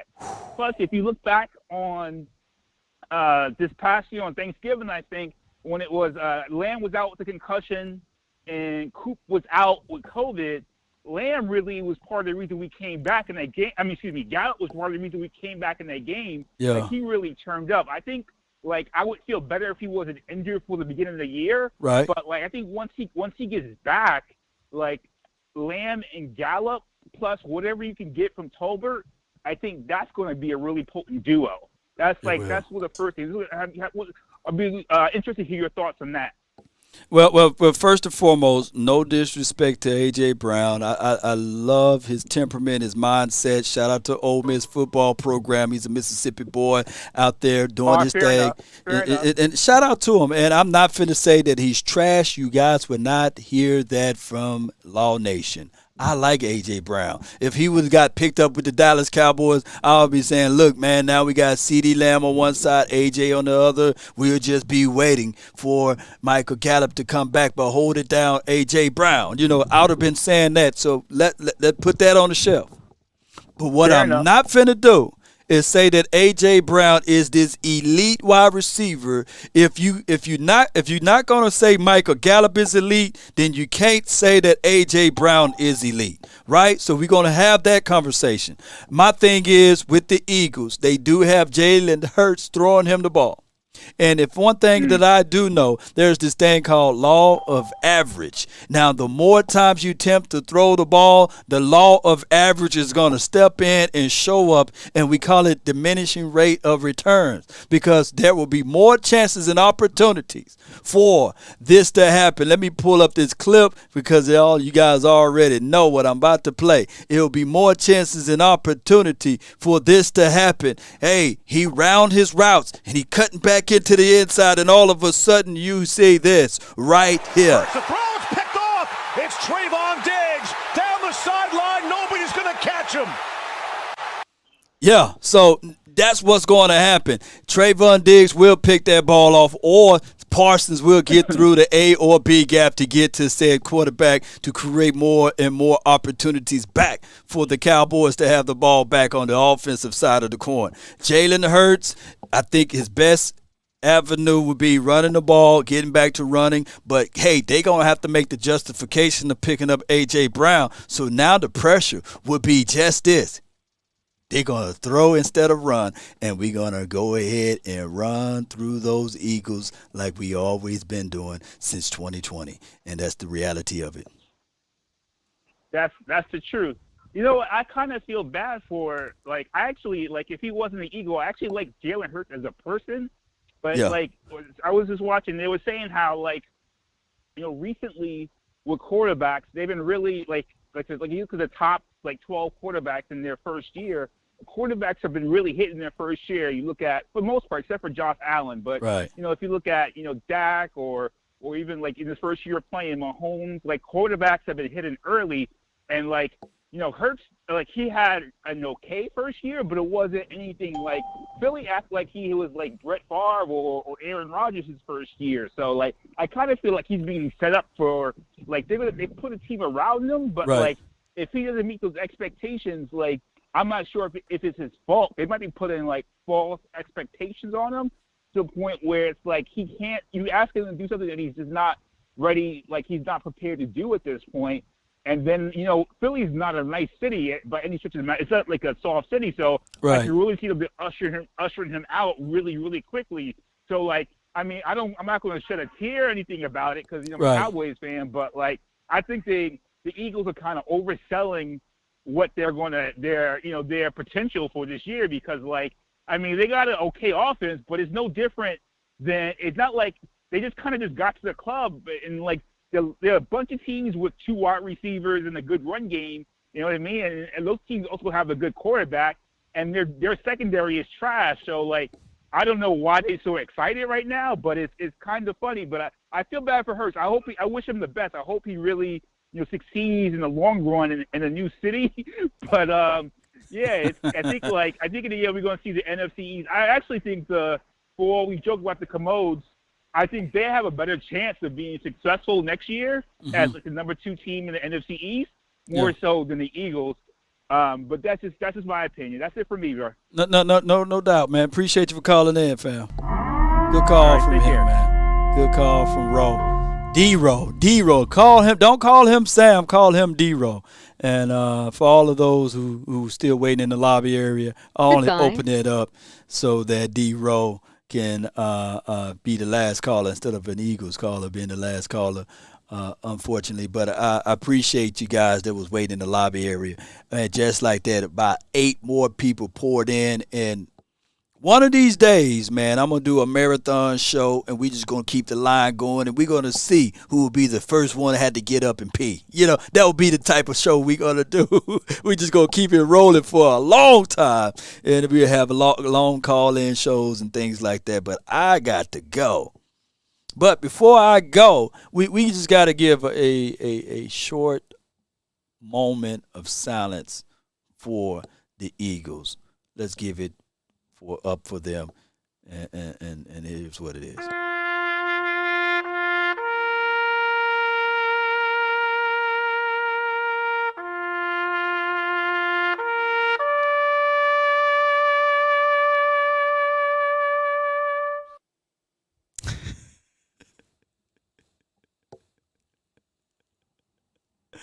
Oh my gosh, man. Oh my gosh, man. Shout out to all of the Eagles fans. Y'all are a great sport, man. Oh my goodness, man. I don't know what I would do without the Eagles, man. I need, I was watching X-Men, and they said just as much as you need Professor X, you need Magneto, right? And I don't know. I can't call the Eagles Magneto because Magneto, that boy powerful, man. But they are the opposition, right? And you need the good and the bad. You need to mix those together, right? And I can only imagine how it feels to be an Eagles fan, right? And you looking at the Cowboys and you doing this. You looking up, and you said that this is where we one day going to be.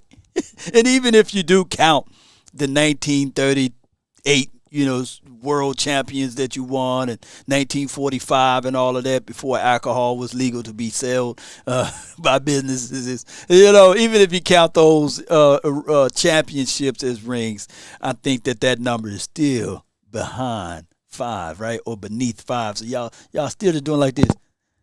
Yeah, y'all just still looking up. So it is what it is. But granted, what the Eagles are finally seeing is that it's hard to get back to the Super Bowl.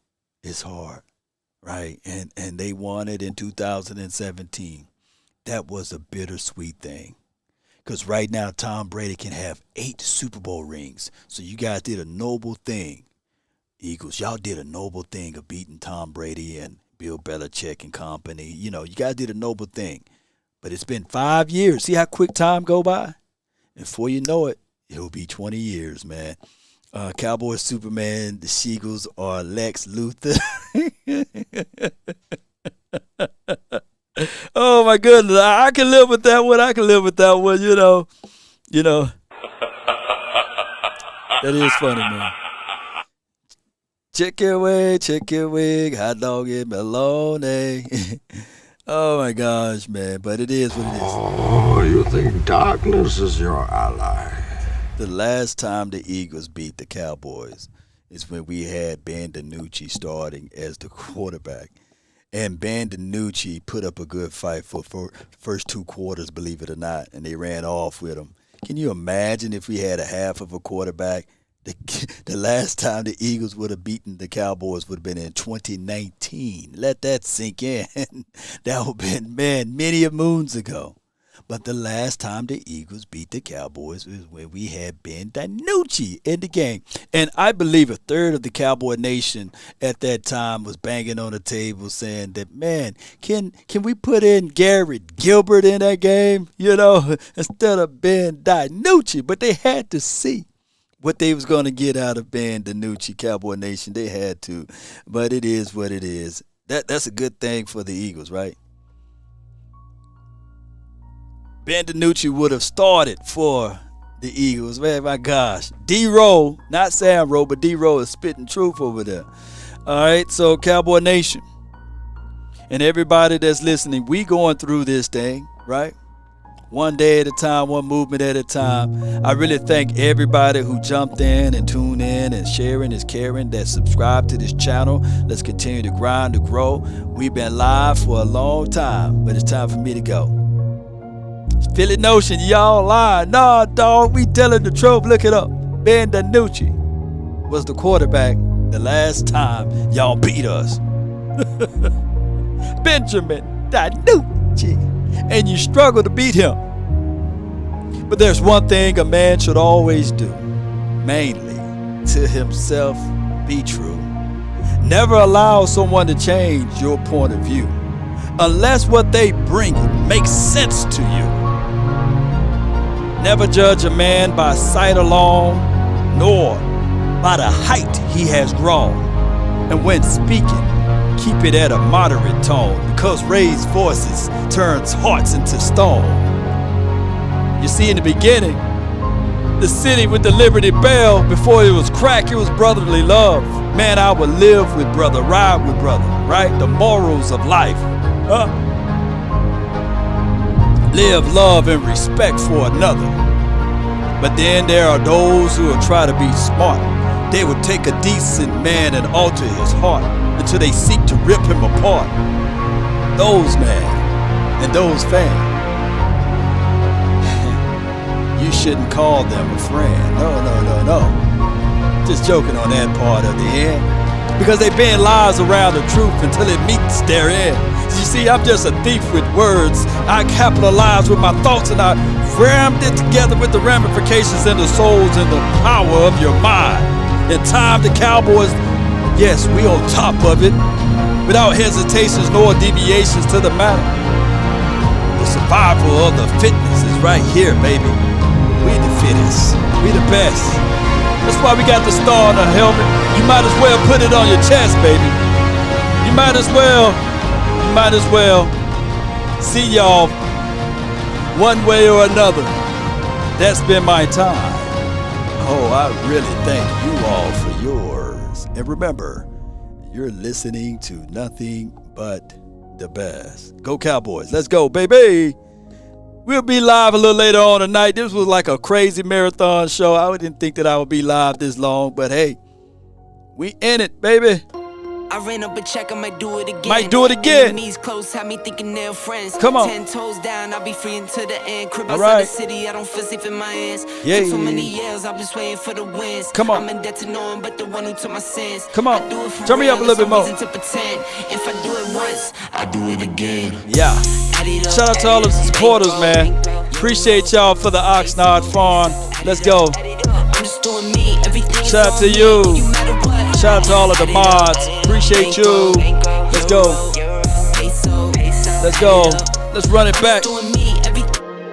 Since y'all declared that, hey, we need to run it up. I just want to run it up, baby. Come on. Shout out to Cowboys Experience. Nick, what's good? Yeah. Come on. No deals, I make the deal. Have to take it to a meal. Lately, I just wanna run it up. Oh, yeah. Kinda check the song. Lately, I just wanna run it up. Come on. Count that too. Shout out to everybody that's tuning in. Lately, I just wanna run it up. Need them ones, I need them fives, need them tens. I Gallo. need that change to the safe. Got blues inside. Hey. Greens and pinks, it's all the same. I still save and roll my change. Take some losses when I play. Charge it to the game.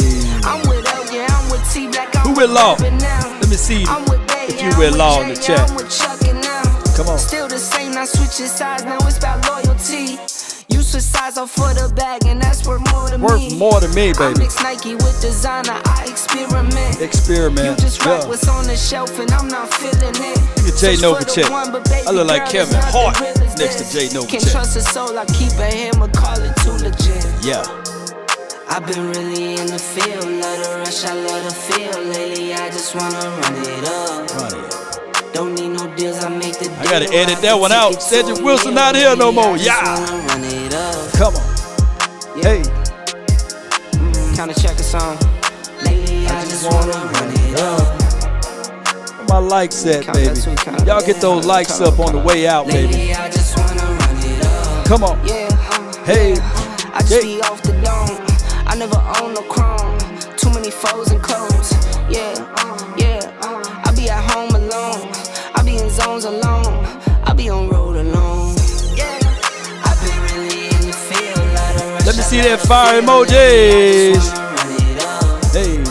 Don't need no deals. I make the deal. I have to take it to a meal. Lately, I just wanna run it up. Shout out to everybody. It's a party time. Day party. Day party, baby. Count that too. Count up. Lately, I just wanna run it up. Watch how he starts singing it at the end. He gonna tell her. Lately, I just wanna run it up. Lately, I just wanna run it up. Shout out to you, Illmatic. What happened, man? What up? What happened, Illmatic? What happened, dog? What happened, man? You said 3 Super Bowls. My bad, man. Charge it to my head, not my heart, though, if I said anything that was out the way. Y'all know. It's all about the heart. Let me see some blue hearts in the chat. Charge it to my head, not my heart. You get it? Let's roll. We in the fire. We into the thick of it, baby. But it's all good. As the world spin, we in. Yeah. Take a drag of my cigarette. Breathe me out, breathe you in. Yeah. Yeah. Take a bite of my burger, babe. Save a last bite for you. And you. For you. Ooh. Don't let the street lights hit you all alone. Don't let them hit you, baby. You know it's dangerous to go alone. I use this music to calm me down just a little Don't bit. let the street lights hit you. Can I be your I'm hungry for some tacos. I'll follow wherever you go, whatever you do, where you do. Support the show by visiting paypal.com. Law Nation. Cash App link is below too. And the Patreon and beyond. Let's go. Oh, I didn't read your super chat. Let me see if I can find it.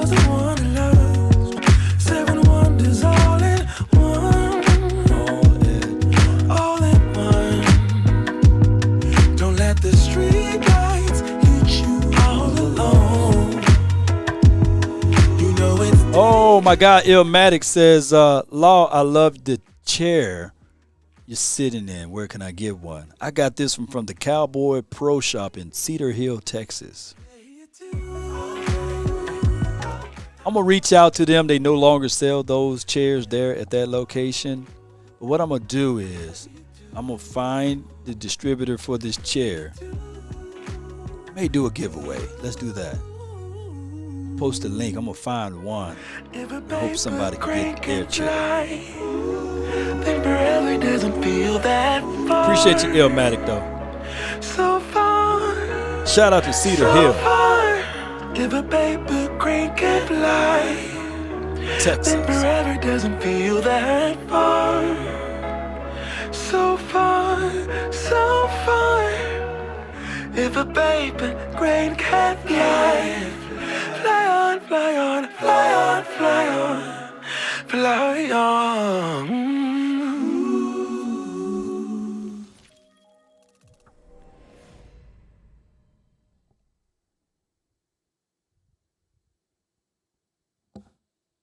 Oh, wrong screenshot. But it is what it is, right? Let's listen. How did I get that one up there? Where's my other one? You have to be your biggest fan. And when things are really tough and they're really rough That's the one. and nothing's working, but there's something inside of you that says, I just have to Watch follow how this that. beat line come You in, don't baby.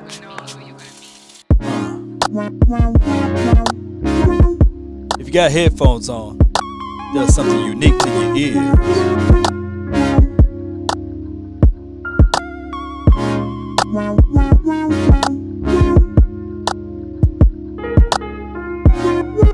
That piano go hard in this thing.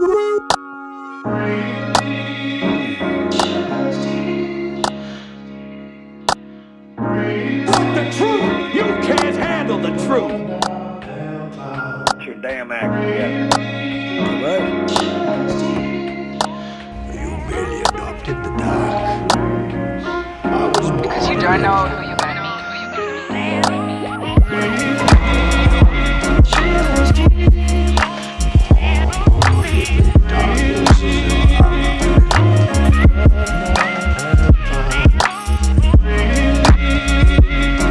Well, what I'm saying is that there are known knowns and that there are known unknowns, but there's also unknown unknowns.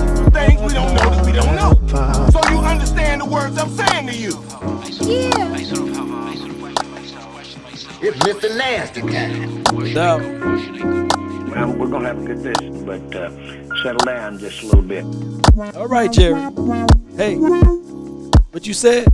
Well, we're gonna have a good visit, but settle down just a little bit. Come on, Jerry. Say it again, Jerry. Well, we're gonna have a good visit, but settle down just a little bit. You get nothing.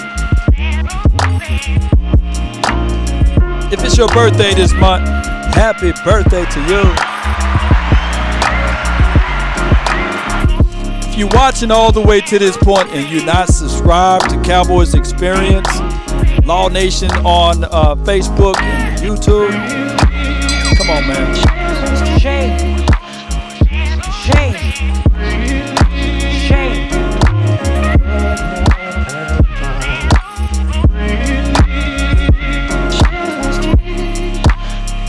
Just to show you guys some big boy love, let's look into this right quick. Big boy love. He picks it off and he goes all the way in. You have to be your biggest fan. And when things are really tough and they're really rough, Just short nothing's again. working. Let me talk about this pro shop. But there's something inside of you that says, I just have to follow that. Because you don't know who